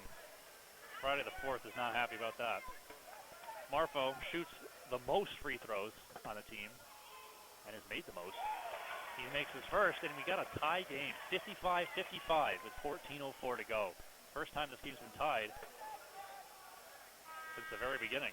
And honestly, it's pretty cool to see how Kev Marfo, like you said, is the best free throw shooter, and he goes to the line most. Because, you know, for most big men, they're not known for being well at free throws, but at a height like 6'8", you know, it gives him a good advantage. Marfo's second shot no good. He'll go 1 for 2, and it remains tied. Quinnipiac has not led since the 15-13 mark in the first half when they led 8-7. Right now it's tied, under 14 minutes. Siena with it. Trying to get down, there's Matt Hine. Pass out, they're going to be met by Marfo, and Marfo just instantly makes the shot no good, and he'll grab the rebound. Here he goes! He's trying to drive, take it all the way himself, but he'll get to the baseline, turn around, and give it to the cutting Belong, and his shot won't go. It just falls out. Still tied. Fast pace, here's King for 3, hits it. A deflating 3, 58-55. Couldn't have said it any better, Ross. And Marfo brings it up the big man, sets up Matt Belong, and they just wide. It's tough. That momentum just got neutralized. And here's Kelly A pass to Marfo, and he went up for the dunk, and he got hit by the rim. The rim denied Marfo. Man, well, Ross, you said it perfectly. That's just a tough, sequence of events right there for the Bobcats. From Siena hitting the 3 after Matt Blanc missed the 2, and then Marfo just getting rejected by the rim right there. That's tough, but, you just got to rebound from that. You can't let that affect you the rest of the game. There's only 13 minutes left in this, and you're only down 3 points. So you really got to start taking advantages of those chances, because it could be a tie game, or they could be up to a point right now. Well, Marfo was not contested at all. Wide open dunk attempt. A little off balance when he went up for it. Siena ball underneath their own basket. Under 13 minutes to go. Up by 3. Sammy Friday the 4th, seen his first action so far tonight. And Don Carey, outside of the paint, somehow lays it in off the glass. He went underneath, and he wasn't even in the paint. Yeah, he just hooked that one up, Ross, and said, what happened? Whatever happens, happens. Here's Williams trying to work his way around Marfo, using him as an obstacle. Finds the cutting Belong, somehow keeps it in bounds, right in front of us. And here's Marfo with it. And he's fouled by Friday the 4th.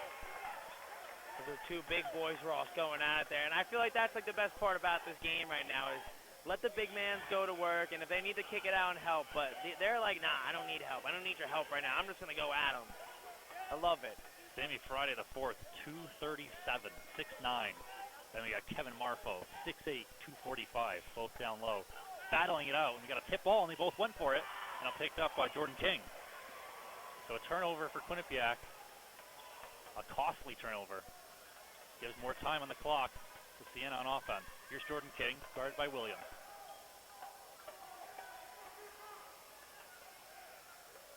Matt Hind is holding it. Pickett with 7 to shoot. Trying to make something happen. Loses his balance. Pass to Sammy Friday. Goes up for it with 1 to shoot, and he puts it in. That's just a big man out-bodying all the little guys around him. 62-55.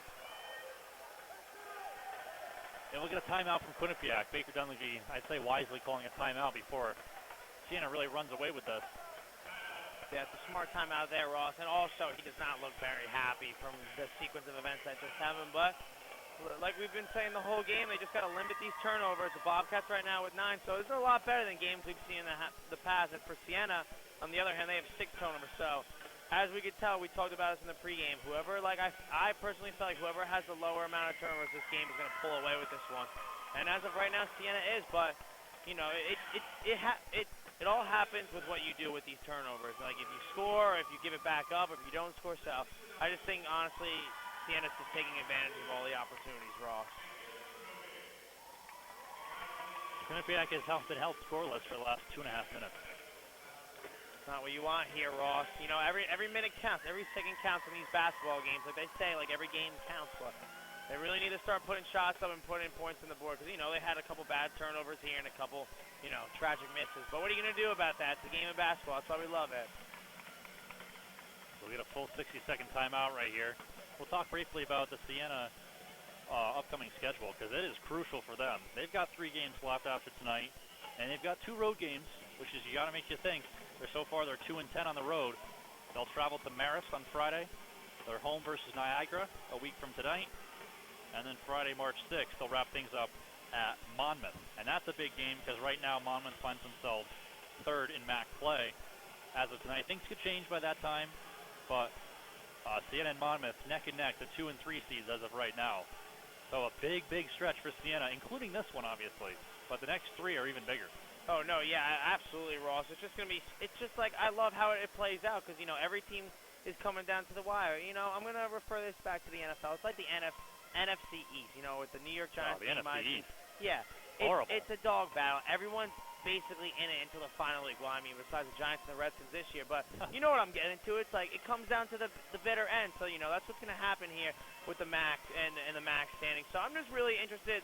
I'm going to be following these teams and to see how they play out throughout the rest of the season. But, man, I just feel like Quinnipiac, the Bobcats, have such a chance here to gain an edge. If they win this game tonight, it's just momentum throughout the rest of the season, Ross. Taking down one of the top teams is always a great feeling. So it's going to be exciting to see the rest of this game with 11.5 minutes left to play.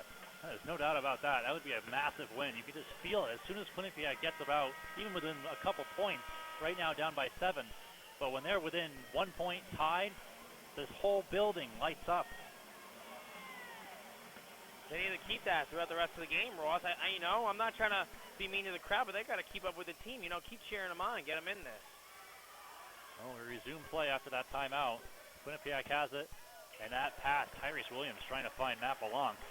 Matt Belong just 6'3". That pass was probably 9 feet.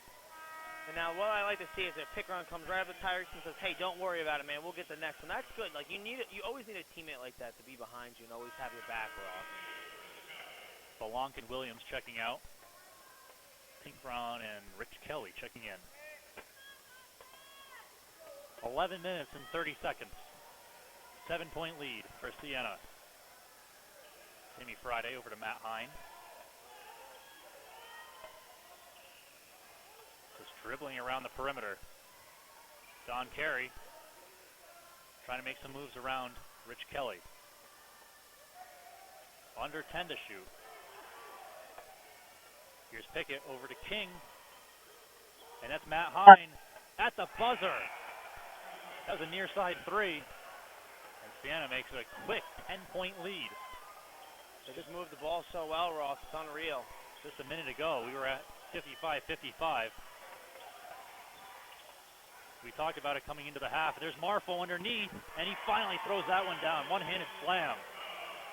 We talked about it at the end of at halftime about how we want to see more three-pointers from Quinnipiac, and I think this is that time. Mm-hmm. No, yeah, it's time for them to buckle down and start taking good shot selections. Like, put the ball in the basket. Kelly gets sent to the floor, and he'll draw the charge, and a fist pump from Kelly. It's a great play there by Rich Kelly to take the body. That's not the most pleasant thing to do there by any defender to take a charge like that, but just great overall play by Rich Kelly there. Time for the Bobcats to get back into this one, Ross, and start putting up some shots. That looked a whole lot like the one that Kevin Marfo was called for the charge before. Questionable, no, definitely, no less, but the call was there, so the refs are consistent on both sides as far as offensive fouls. And here's Kelly with 10 minutes to go. Gives it off to Tyree Pinkron. Foul zone. Down to Marfo. Guarded by the big man. Sammy Friday the fourth. Over Rigoni. Takes a step in. Pass out to Pinkron. Denied. Matt Hine catches the floating tip ball. Under 10 minutes to go. Here's Don Carey with a great step back move. Throwing his whole body in front of him and keeping the ball behind him. Jalen Pickett. Relaxed. Dribbling the ball up around the Bobcat in the middle. Big man at the top of the key right here. Amy Friday the fourth. And that's a deep 3 from Pickett. Won't go. He stared down Kelly and just took off. 9.5 minutes. Marfo dribbling up court. We saw Marfo. That pass was coming right at us. Gee. Saw Marfo last Friday taking a shot from deep range. Yeah. I haven't seen him take one from that far all year. But they were trying to find Matt Belong right in front of us. Or excuse me, Tyree Pinkron right in front of us. And if he didn't catch that, that was coming right at our computers in my head. Ross, I felt the wind from that pass. I'm not going to lie there. I got a little cool in here. It's a little hot in here today, but Ross, man, wow. I was getting ready to put my arms out to save you right there for a second. Forget the computers. We got to worry about your face. Oh, my I appreciate God. it. I'm scared. All right, we got Pickett, up top. 9 minutes to go. 8-point game. Manny Camper maneuvering around Kevin Marfo, and Marfo's disgusted with his lack of defense right there. Yeah, he said, nah, psych, I'm going to fake that and take the easy bucket. Marfo hovering around three-point range. You know he wants to shoot a 3. He takes them in pregame. Big man's dream to take a 3. And that ball's tipped away and lost. Eli Burns tipped it away for Marfo. Marfo playing a little lazy right now. Ball into Pickett. Mid-range. Jumper. Won't go. Tipped around. And out of bounds. And it'll be Quinnipiac ball. Manny Camper tried to dive out of bounds and hit it off of Rich Kelly. But they're going to say his foot was down. The shot that Pickett probably doesn't miss often, man, even in practice. He was wide open right there from the middle of the paint. He just off wide to the left. So that's interesting. Maybe fatigue's starting to play a factor here. He's played a lot of this game so far. He has played over 27 minutes, so it's interesting to see what's going on in his head right now. Tyrese Williams off to Marfo. Marfo finds Rigoni. Foul zone, quick pull-up three. Won't go. Rebound at Siena. Still a 10-point game with 8 minutes to go. Quinnipiac definitely looking a little fatigued, looking defeated. 8 minutes to go. They're still in it, down by 10. Siena really just taking as much time off the clock as they can, and that's going to be a three from Don Carey. Bounces in, bounces out, and then bounces back in. 13-point lead for Siena. They're starting to pull away with this one. Great passing, Ross, by Siena all over the court. It's unreal. Putting on a beautiful passing game right now. Baker Dunleavy calls a timeout. 7 minutes and 34 seconds.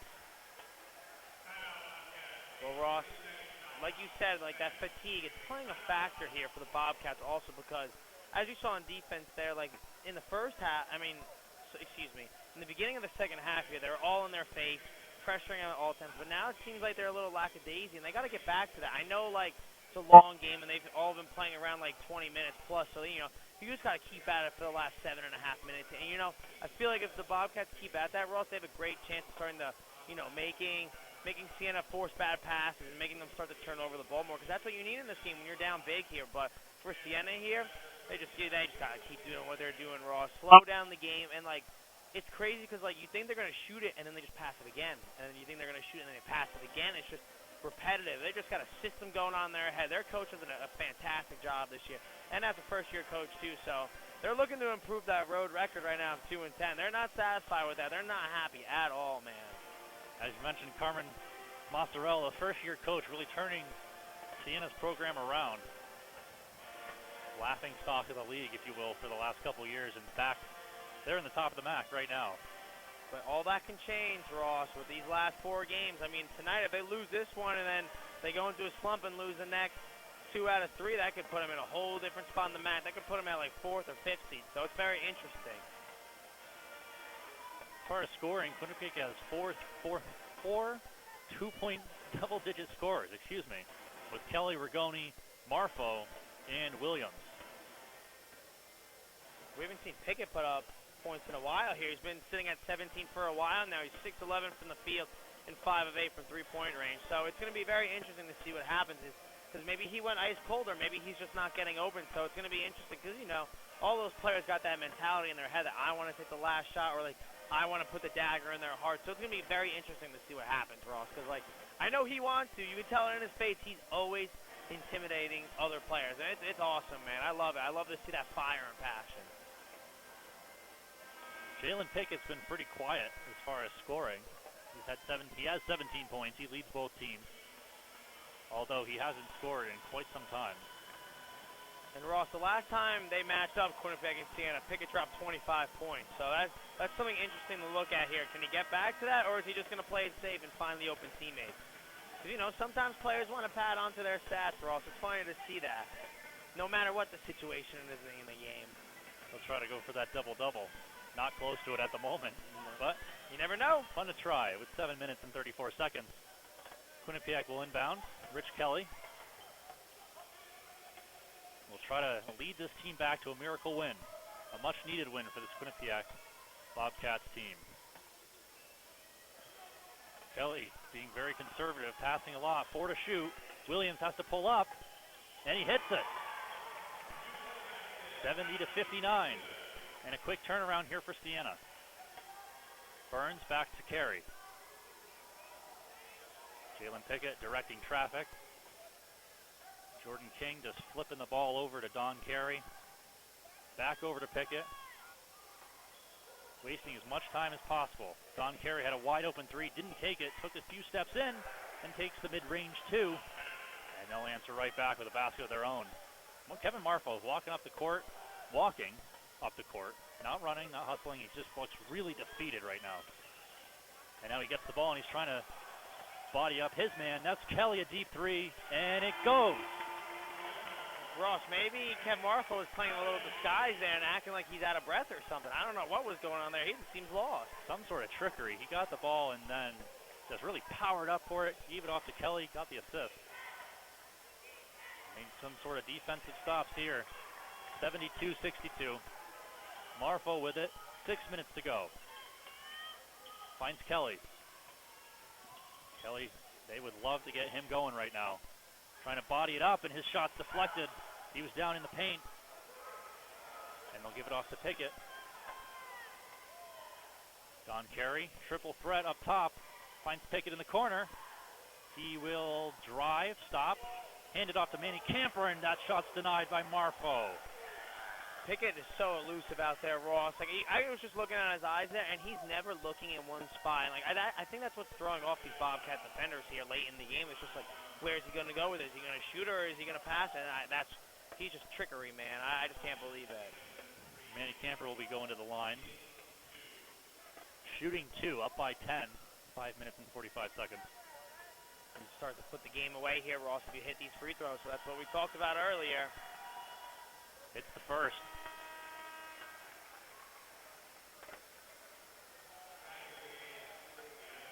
Camper's got 15 points.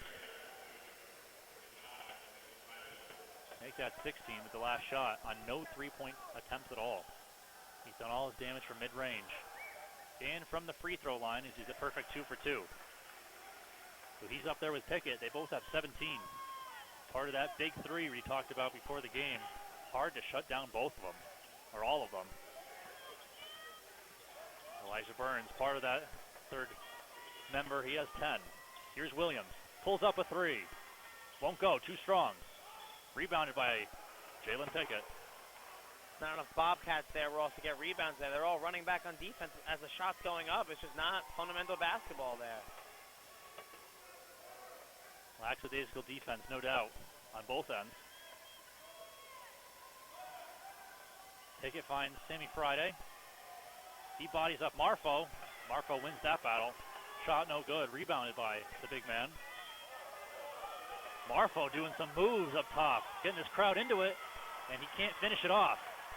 Rebounded by Sammy Friday. Some good moves there by Marfo. He maybe should start taking up the ball more. I'm not sure Baker Dunleavy would like He that. probably wouldn't be happy, Ross.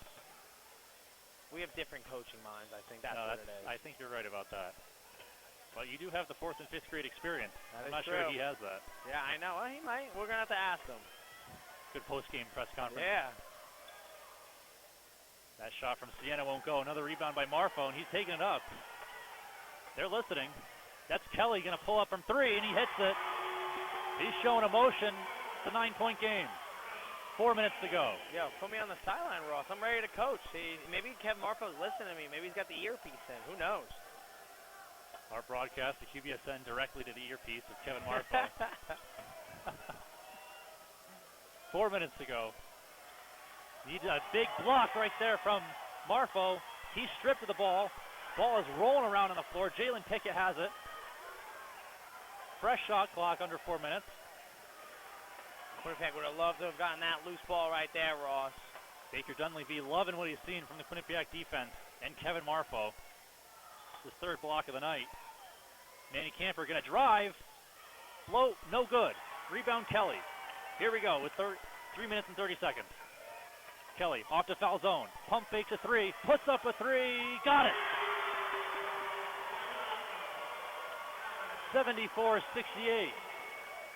It's a beautiful shot right there from foul zone, man. He's always got the trigger.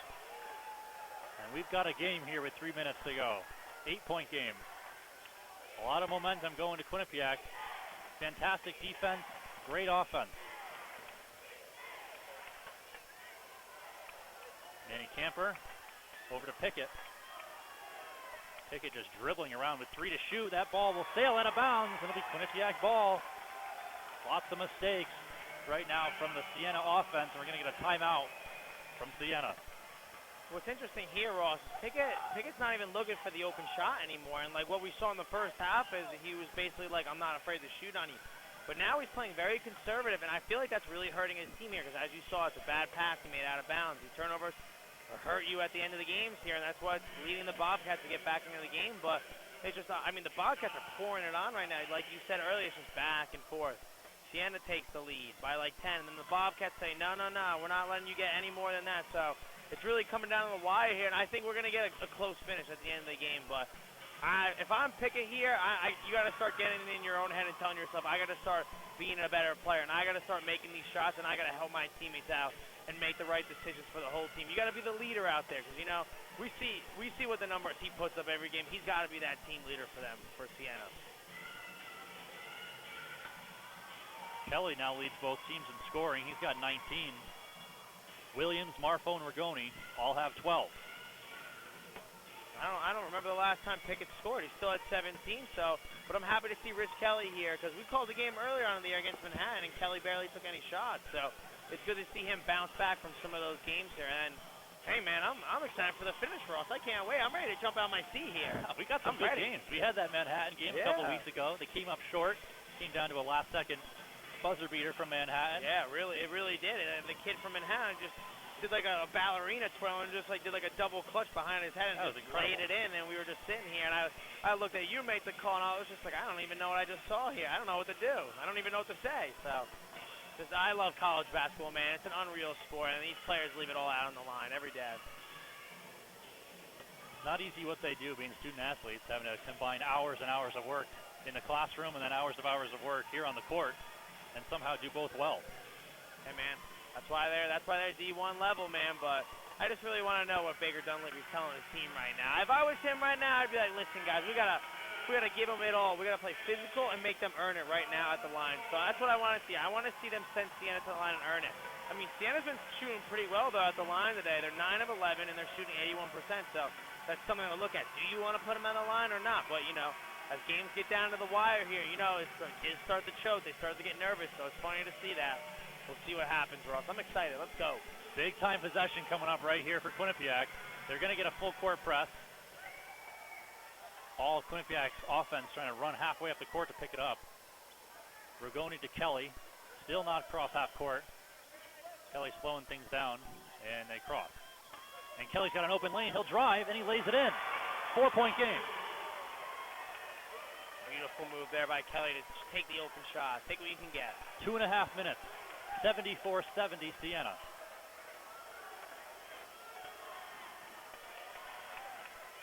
Pickett. Over to Don Carey. Eli Burns.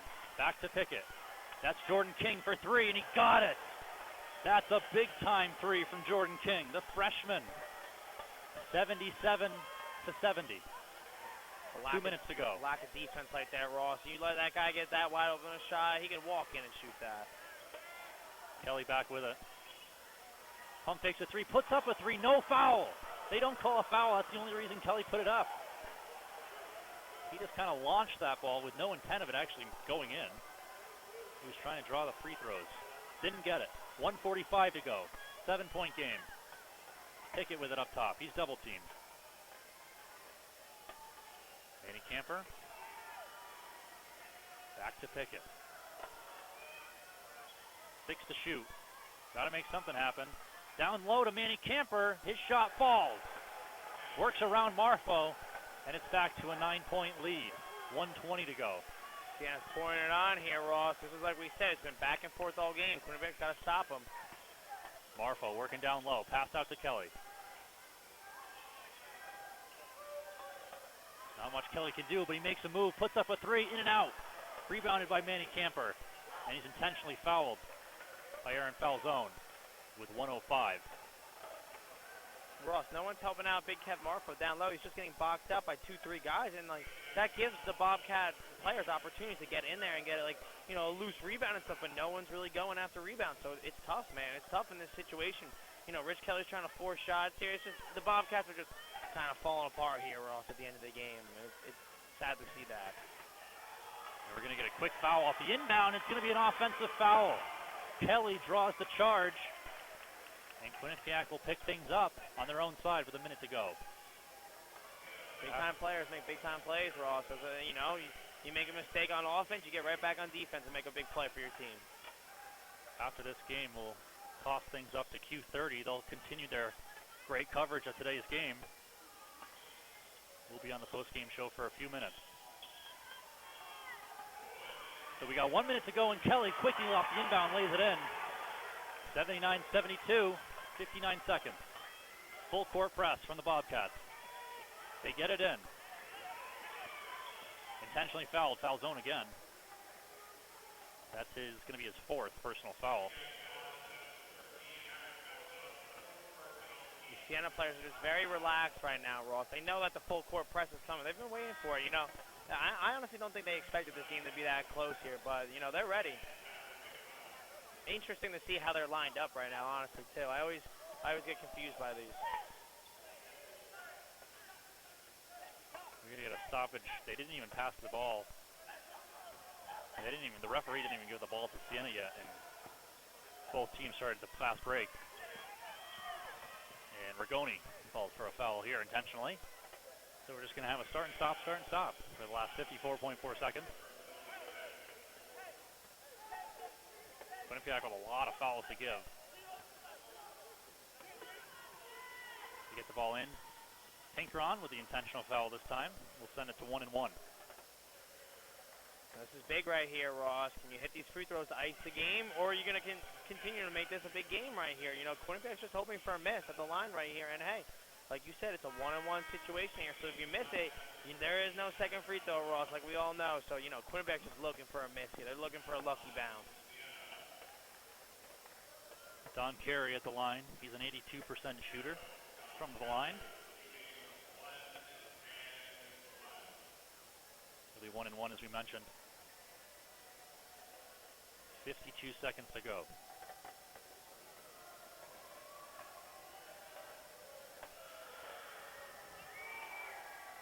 His first is good.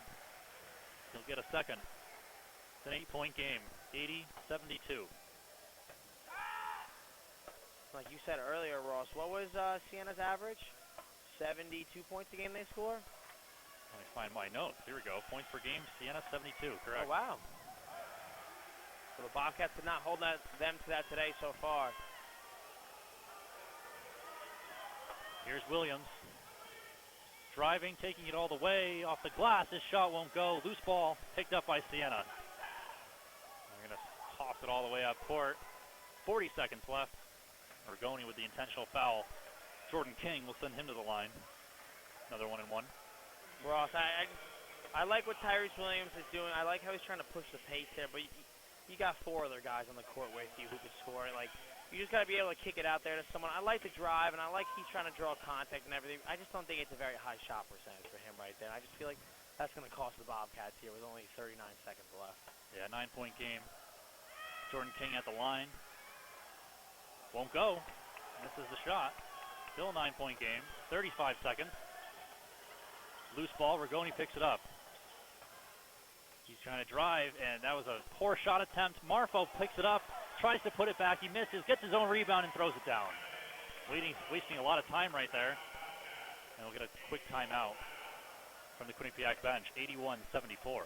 One thing that's cool, Ross, is when he goes up for that two-handed slam, Big Kev Marfo, he makes the whole rim and extension of the backboard shake. And it's like cool to see. It's like Big Shaq, you know, back in the day, just like dunking in the whole like backboard collapsing on him. Like I could see that happening here with Kev Marfo. If he gets enough like weight on a ball and he just like throws it down, man, it's nuts. That's unreal. But like you said, Ross, you know, a lot of time went off the clock there. A couple misses for the Bobcats, and I mean they're down here big. They're down 9. Are you not looking for any three-point balls here? Like what's going on there? Like, they're living in the paint, and I don't think they should be doing that late in the game. I feel like, you know, being down 9, they gotta not hook up three-pointers, but they got to, you know, take high percentage three-point shots, because that's how you're going to get back into this one, Ross.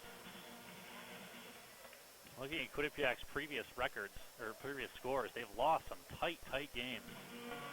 By about 10, 12 points, they've lost a lot.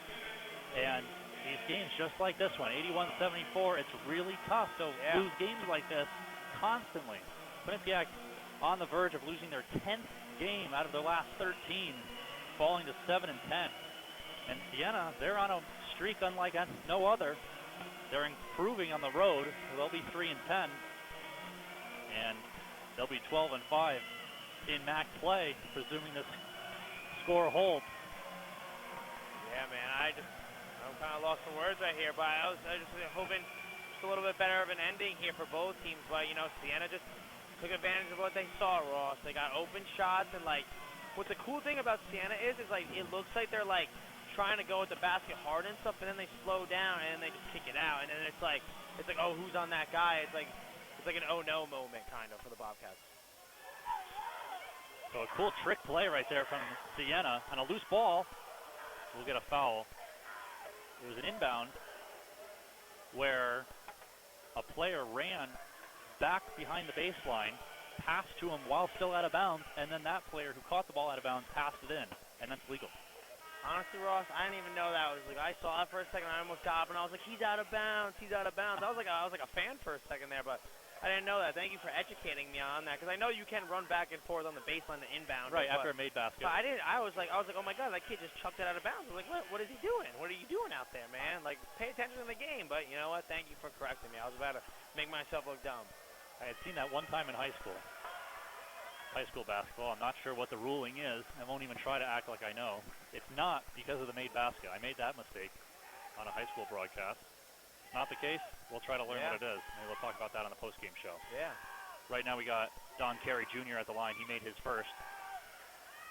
We'll have to add that in next time for the game prep when we call a game together. Exactly. That's another rebound for Marfo. We got 20 seconds. 82-74. Marfo to Kelly. Kelly just hucks one up, and he hits it. Pretty crazy three right there from Kelly. He hit some crazy shots, Ross, no matter who's in his face. It's a 5-point game with 10 seconds left. Quinnipiac will really, really need to earn this win. 5 points in 11 seconds. They're keeping it close, Ross, down to the wire, and like that's how like a lot of Quinnipiac games have played out this year. Like you say, it's just like they get so close at the end, and just like a costly turnover may ruin the ending of the game for them, or just like a costly miss at the end of the game. So hopefully a couple missed free throws here, and they can get back and put up another three, and it's a 2-point game. You just got to move fast, only 10 seconds. Don Carey back at the line. Hits the first, makes it a 6-point game, so Quinnipiac will need 2 quick threes in just 10 seconds.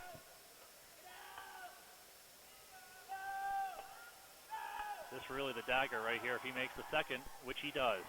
7-point game, 10 seconds to go. Can't help but think that that's the ball game right there.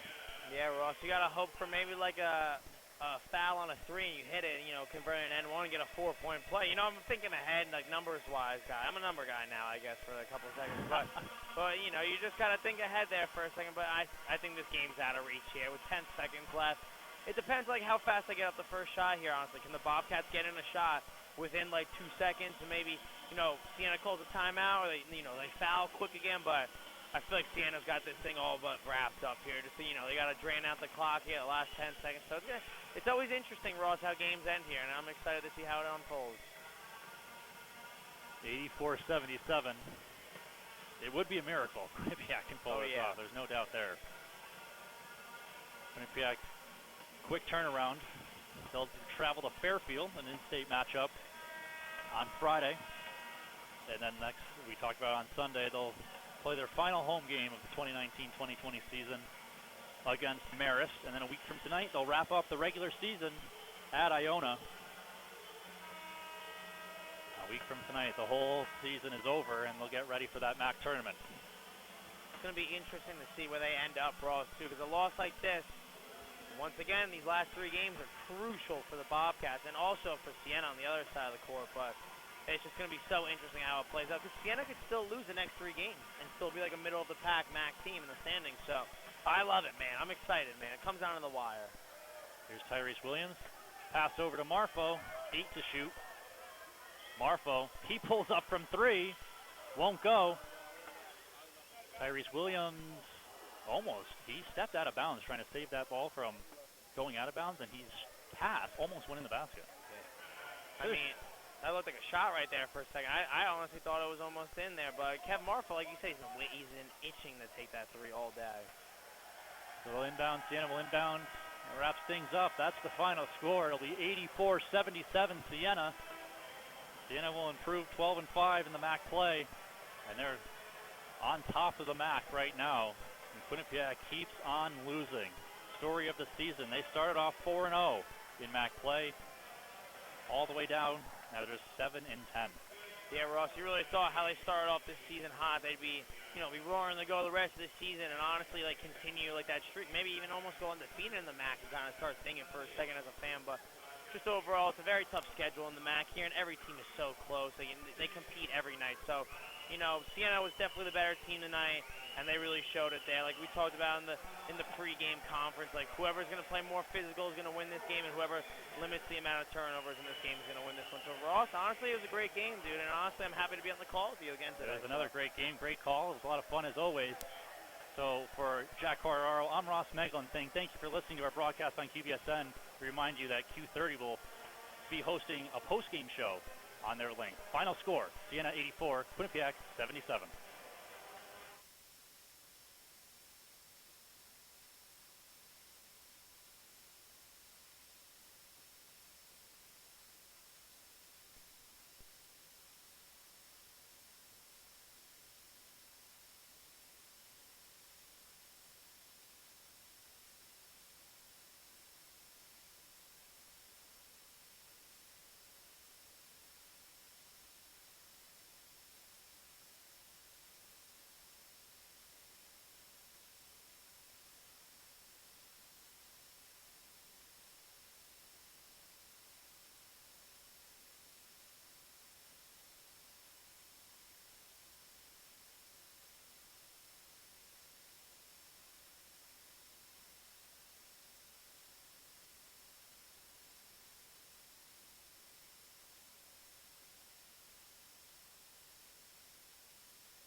Welcome back to Bobcat Gameday, the post-game show, live on Q30 Sports. He's Chris Dacey, I'm Bryan Schwartz.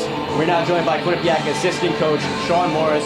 A tough game tonight, obviously. What was ultimately the difference in your mind? I think we cut the lead to a couple, tied it up one the second half, and then missed one or two layups, had the ball bounced a certain way. They were able to capitalize, kind of went on a run. I think at the end of it, they made certain plays that we needed to make in crucial times, and they were able to take advantage of it. The past couple games, you've really seen Kevin Marco be more aggressive, even take the ball up sometimes. Is that something that you guys were stressing for him to do? I know he took his first three games ago. Yeah, we've definitely been trying to encourage him to be how much he rebounds the ball, obviously leading the country and being able to do that, and trying to use that for an advantage to us to play a little faster, try to make the game a little more up-tempo, and get our shooters up the floor quicker and allow him to push the ball. He's done a really good job of it, something we've really worked on in practice lately, and he's executing it really well. Another player offensively, Jacob Peroni had a really good first half, hit a couple big threes. How important is it to really get him going for the entirety of the game? He's huge. Him, Tyrese, Aaron, Tyree, Matt, those group of them, because I think a lot of people are going to key on Rich and Kevin, what they do. Those guys off the ball for us have to be able to make shots, and a lot of teams are trying to take them away, so we did a good job being able to find some looks for Jake tonight. Last question for you. Brendan McGuire didn't dress for you today. It was a great, pretty important important player in your offense. Can you give us an update on him? He just has a couple nagging injuries, so we're trying to see if we can maybe shut him down for a couple days, see if some of those come back, especially before we have this kind of stretch run with the end of the year and conference tournament. Give him a chance to get healthy for the end of the year. One more thing. What needs to happen for this team to get back on the track where you can see yourself winning a MAAC title? I think the good thing for our team, I still don't think we played our best game yet this year. So when you're a coach at the end of the year, our staff, we're really fortunate that we don't feel like we've reached what our ceiling can be. You run out of time of when you can do it, but as of right now, if we keep sticking together and trying to be able to overcome some of the costly mistakes we've done to ourselves, it gives you a chance at the end of the game. Well, they're right back at it Sunday, coming up this weekend. Thanks, Sean Morris. Thanks, guys. Appreciate it. All right, we'll be right back on Bobcat Game Day with more following Quinnipiac's loss to Siena.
Welcome back to the Q30 Sports post-game show as part of Bobcat Game Day.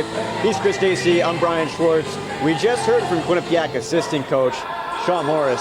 He said they haven't played their best game yet. I mean, clearly it wasn't tonight. What do they need to do to get to that level? That was really the one thing that stuck out to me when we were talking to Coach Morris is they haven't played their best game yet, so that intrigues me. I want to see what their best game could look like. Do they need Brendan McGuire? Do they need Savion Lewis, though, is my question. So Brendan McGuire, he has a few nagging injuries. You know, he had the shoulder injury, it has that bulky brace on, so do they need those players to have their best games? That is the question that I have that maybe we should have asked. But I don't know, that's one thing. So I think to do that, they need to play a completely game defensively. I think they showed you what they can do offensively against a good team like this. I mean, they were hitting threes, they were staying close. Even in the second half, they were tired for a good amount of the game. Like, looking like they would even jump ahead at some points. Yeah, and they ultimately didn't, and that was what was wrong with this game. Siena went on a 15-2 run early in that second half after Siena tied the game. Yeah, I mean, after Quinnipiac tied the game. Yeah, I mean, that's really what put Quinnipiac to bed, in my opinion. I mean, it's hard to come back from that. I mean, and they almost did in the last couple of minutes. It was as close as a 5-point game. It's demoralizing to a team for a team to score that much points on you like that, and obviously Quinnipiac showed great. They showed great. They did come back, so they showed great strength there to fight back after they've been punched. But at the end of the day, 15-2 run, that's pretty big. So that was just a little bit too much for Quinnipiac to come back from. Yeah, it's definitely tough to come back from. What's important in this game, obviously, is that Quinnipiac stayed close. Now we will hear from Quinnipiac following this game. Here is Baker Dunleavy live in the post-game press conference. That was really good, and you can measure yourself a lot against a team like Siena, the way they're playing for each other, and how hard they're playing. So, we see where we are. When we're at our best, we're competing with those guys. We're playing pretty well. It's promising, but obviously the consistency is the biggest part, and we just didn't have quite enough of that. Questions, Coach? I think you had a great first half, but in the second half you went in pretty well. What did you change in halftime to do that? Yeah, I mean, he's really good, and so for us, we kind of looked at it like he had 4 threes in the first half. Obviously, we had to talk about that, maybe a little more aggressive guarding them in space, and then understanding that the majority of what they got done in the first half was off the transition. They really play fast. They do a good job of it. So getting back on defense quicker and then being able to set our half-court defense and lock it in. But, I mean, he's 6 for 12 with 17 points. That just shows you he's pretty good. Probably nothing new. I mean, we've been through it before. I've never seen these guys quit. And, we went down double digits in that first half and second half and kept coming back. Obviously, we just want to measure ourselves by how close to a complete game we play, and we're just not there yet. You guys came out firing to start the second half. Sure.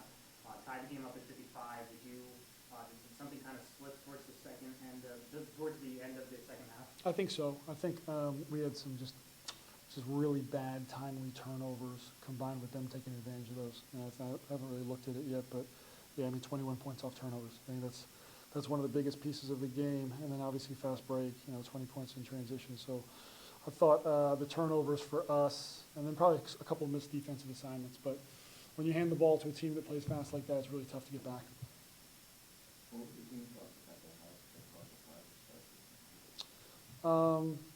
I mean, I probably yelled at him a little bit, but we talked about really getting back on defense harder, and I just thought that was the biggest part of the first half was, how hard whether it was a made basket or a missed basket, how quickly we were getting our defense set was the main point.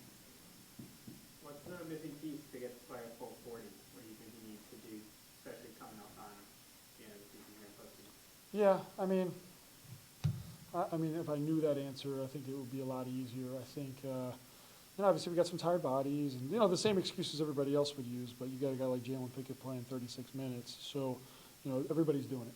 Everybody's doing it. I think for us, we don't have any practices left until the MAAC tournament.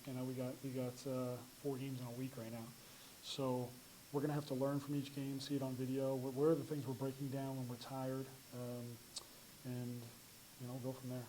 But it's hard. It's hard to figure out like one thing to fix.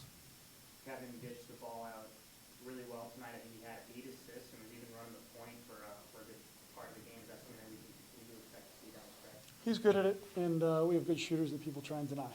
So like he's got the force to get downhill, and we believe in him as a playmaker, and it's something he's evolving into. I think it just fits our kind of overall personnel pretty well.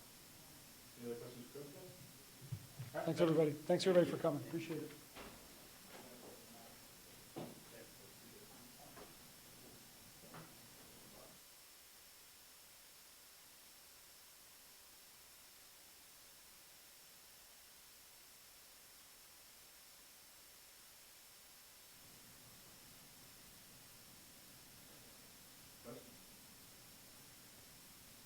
You guys came out on fire in the second half. What was the mood coming out of the locker room to start the second part of the game? I think this past couple of days we've really been harping on just coming together. Every single opportunity we have in between plays, practices, meals, in between the game. We've just been talking about coming together every opportunity we have. So that's what we talked about at halftime, is just keep coming together. And I think it led to a little run for us. I think with our defensive stops, and that sort of sets the tone for us and how good we can be offensively when we're getting stops defensively. So that's got to be the biggest focus for us to keep growing and get to where we want to be. You have 3 more games this week. How are you guys going to balance those games with practices as well as getting enough rest with playoffs? Yeah, so it's full on. It'll probably be, tomorrow will be a lot more film. There's not so many times you can get out and have practices on the court, but it'll be watching the film, getting better, then getting our shots up and taking care of our bodies and just keep learning from game to game. And like you said, keep coming together as a team. Retweet. Any other questions, guys? Are you guys frustrated with not getting the result tonight? I think you guys showed a lot of heart coming back from a couple double-digit deficits. What's the overall feeling of the team right now? First off, thank you. No, but I mean, obviously, you'd always rather win than lose. But we have to learn from our mistakes and take the good and bring it to the next game. We're definitely not close to quitting at all. We're going to keep showing up. We're going to keep coming together. I think we're not even close to our ceiling right now, and we all know that. And we're excited to see how much we can grow the rest of the season. And we're confident that if we can continually get better every day, that this group is capable of special things. So we know that in the end, and we're just going to keep getting better and live with the results in the end. Coach just called Kevin a complete player, someone that fits the personnel really well. He played amazing tonight, double-double, 8 assists to go along with that. Are you guys seeing improvements from him so that he can expand his game to more than just post-scoring and rebounding? Yeah, we obviously made a few different changes with how we're playing, but I think Kev's always been able to do that, and he's done a great job in whatever role he's been asked of him. And right now he's putting the team first, and he's doing what he does defensively, and he's making the right plays offensively, whether it's scoring or setting guys up, and it's going to help us down the stretch here. Yeah, he's doing a great job. We've seen him do what he's doing right now in the summer, and now that he's getting the opportunity to do it in the game, he's just getting better every game with it. And similar to our team, the sky is the limit for him, and he's just going to keep getting better. Do you think we're going to see him hit a 3 anytime soon? He shot another one tonight. Yeah, he'll have one. He can shoot. I'm his shot doctor, so I take responsibility. No, I'm just joking. It's all him. He's worked really hard at his shot, and don't be surprised if you see him knock some down. Anything else, guys? What's Baker's message at halftime? Yeah. I know Don. I'm just messing with him. Yeah, I think he was. We gave up 50 points in the first half, something like that, and a lot of that was like transition. I think it was like 15 transition points. Pickett hit like 4 threes, and we talked about before the game not letting them get out in transition, and we weren't successful at that in the first half. So I think we were just harping on our effort and energy on defense, and knowing that we'll get what we want on offense, but if we want to win the game, it's really going to come down to the defensive end. Right. Thanks, guys. Thanks, guys. Thanks, guys. Thank you.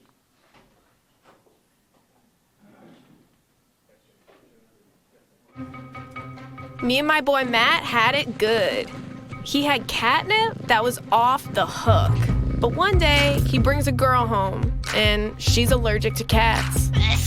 Every sneeze was a nail in my coffin. Now I'm in a shelter. It's decent, but they don't even have Wi-Fi. 1 in 3 adults has pre-diabetes. 1 in 3. That means it could be you, your favorite brother, your other brother, you, your football buddy, your football buddy, you, the boss's boss. If 1 in 3 adults has pre-diabetes, that means it could be you, your barber, your barber's barber. Nice work. Thanks.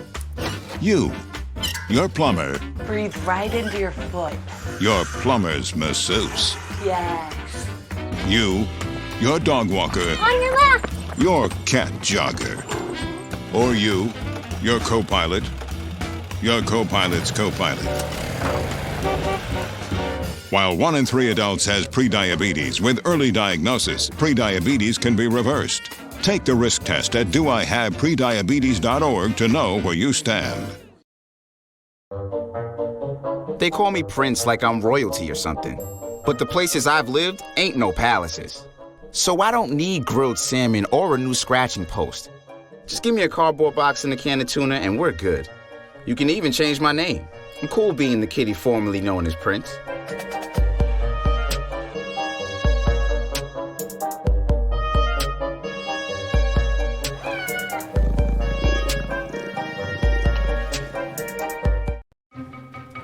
Me and my boy Matt had it good.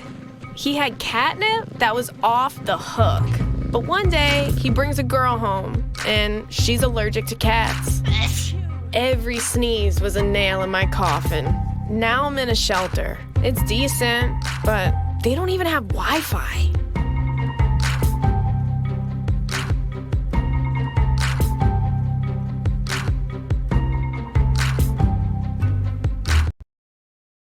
Post-game coverage, Ross Meglin, Jack Cordaro, we were just on the call, and just after that press conference, Jack, what do you think, initial reactions after the game? Well, initial reactions is that Siena is a very physical team on both sides of the ball. They did a great job out rebounding Quinnipiac today, and they just did a good job of pushing the pace on the fast break today. It was honestly, tremendous. They did a great job on both sides of the ball, and I just really think they're a powerful team. And Quinnipiac did a great job too of keeping up with them, battling back and forth. They went down 10, they'd come back from like 12 down, so they just really did a great job battling back. But what my outlier was to this game is that Siena won the game on the offensive rebound board. So that's big. You get those second chance opportunities.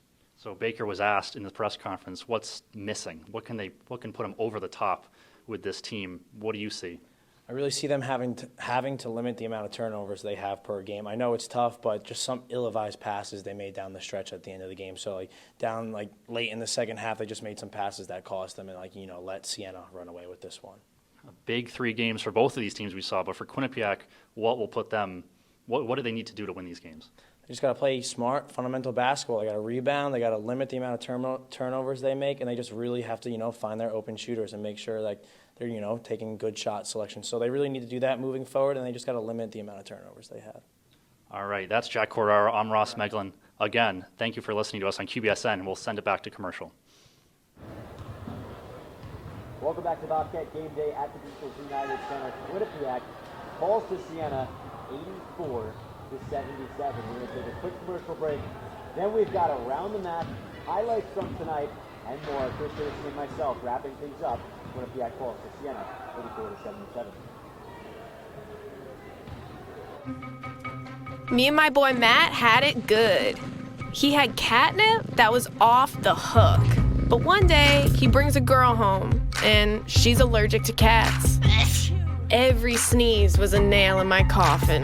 Now I'm in a shelter. It's decent, but they don't even have Wi-Fi.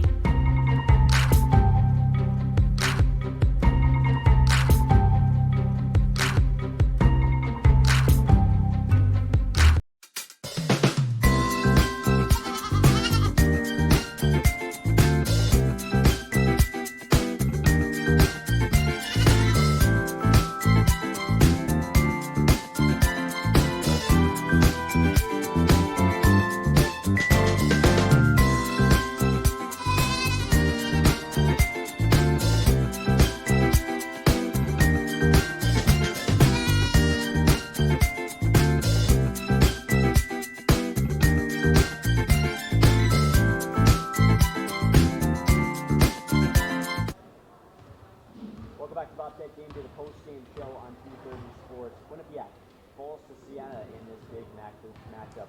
We welcome you back inside the People's United Center. Bryan Schwartz here. He's Chris Dacey.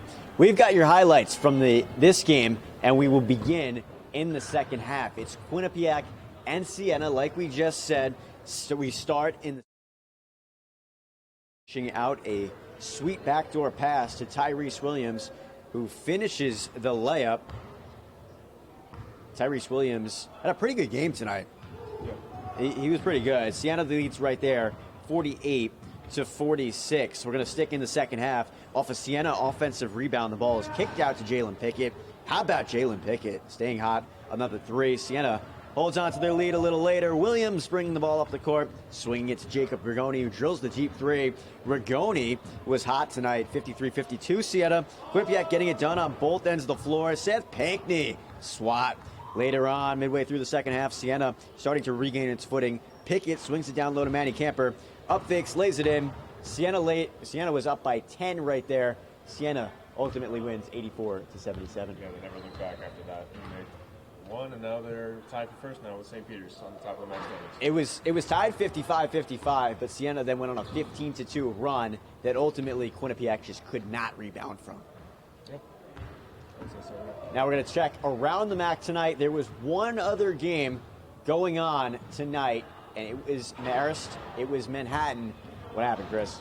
Well, Manhattan got the win 65-56 over Marist, and Marist is coming here on Sunday to play Quinnipiac, so that's a good sign for Quinnipiac. Another team coming off a loss, and another team that's low in the standings, so you'd think that would be an easy win for them, especially Marist, the team that's been struggling out throughout this year, still trying to find itself in the MAAC with a new coach with second-year coach. Second-year coach, excuse me. So, yeah, I think Quinnipiac should be able to handle Marist like they handled Canisius, especially if Kevin Marfo is going to be aggressive as he was, and if you have other players like Jacob Rigoni being knocking down shots throughout the game. So I think Quinnipiac handles this one easily. Well, another loss tonight. Quinnipiac falling further and further in the MAAC standings. Not what you want if you're Quinnipiac, but you know there's still time. There's still 3 games left. Two on the road, and one more at home on Sunday. Quinnipiac and Marist coming up Sunday. We'll have your coverage there on Q30 Sports, Q30TV.com, at Q30 Sports. Well, that'll do it tonight for the post-game show on Bobcat Gameday. I want to thank everybody behind the scenes that contributed to this broadcast. For Chris Dacey, I'm Bryan Schwartz, saying so long from the People's United Center. Quinnipiac falls to Siena 84-77. Have a good night.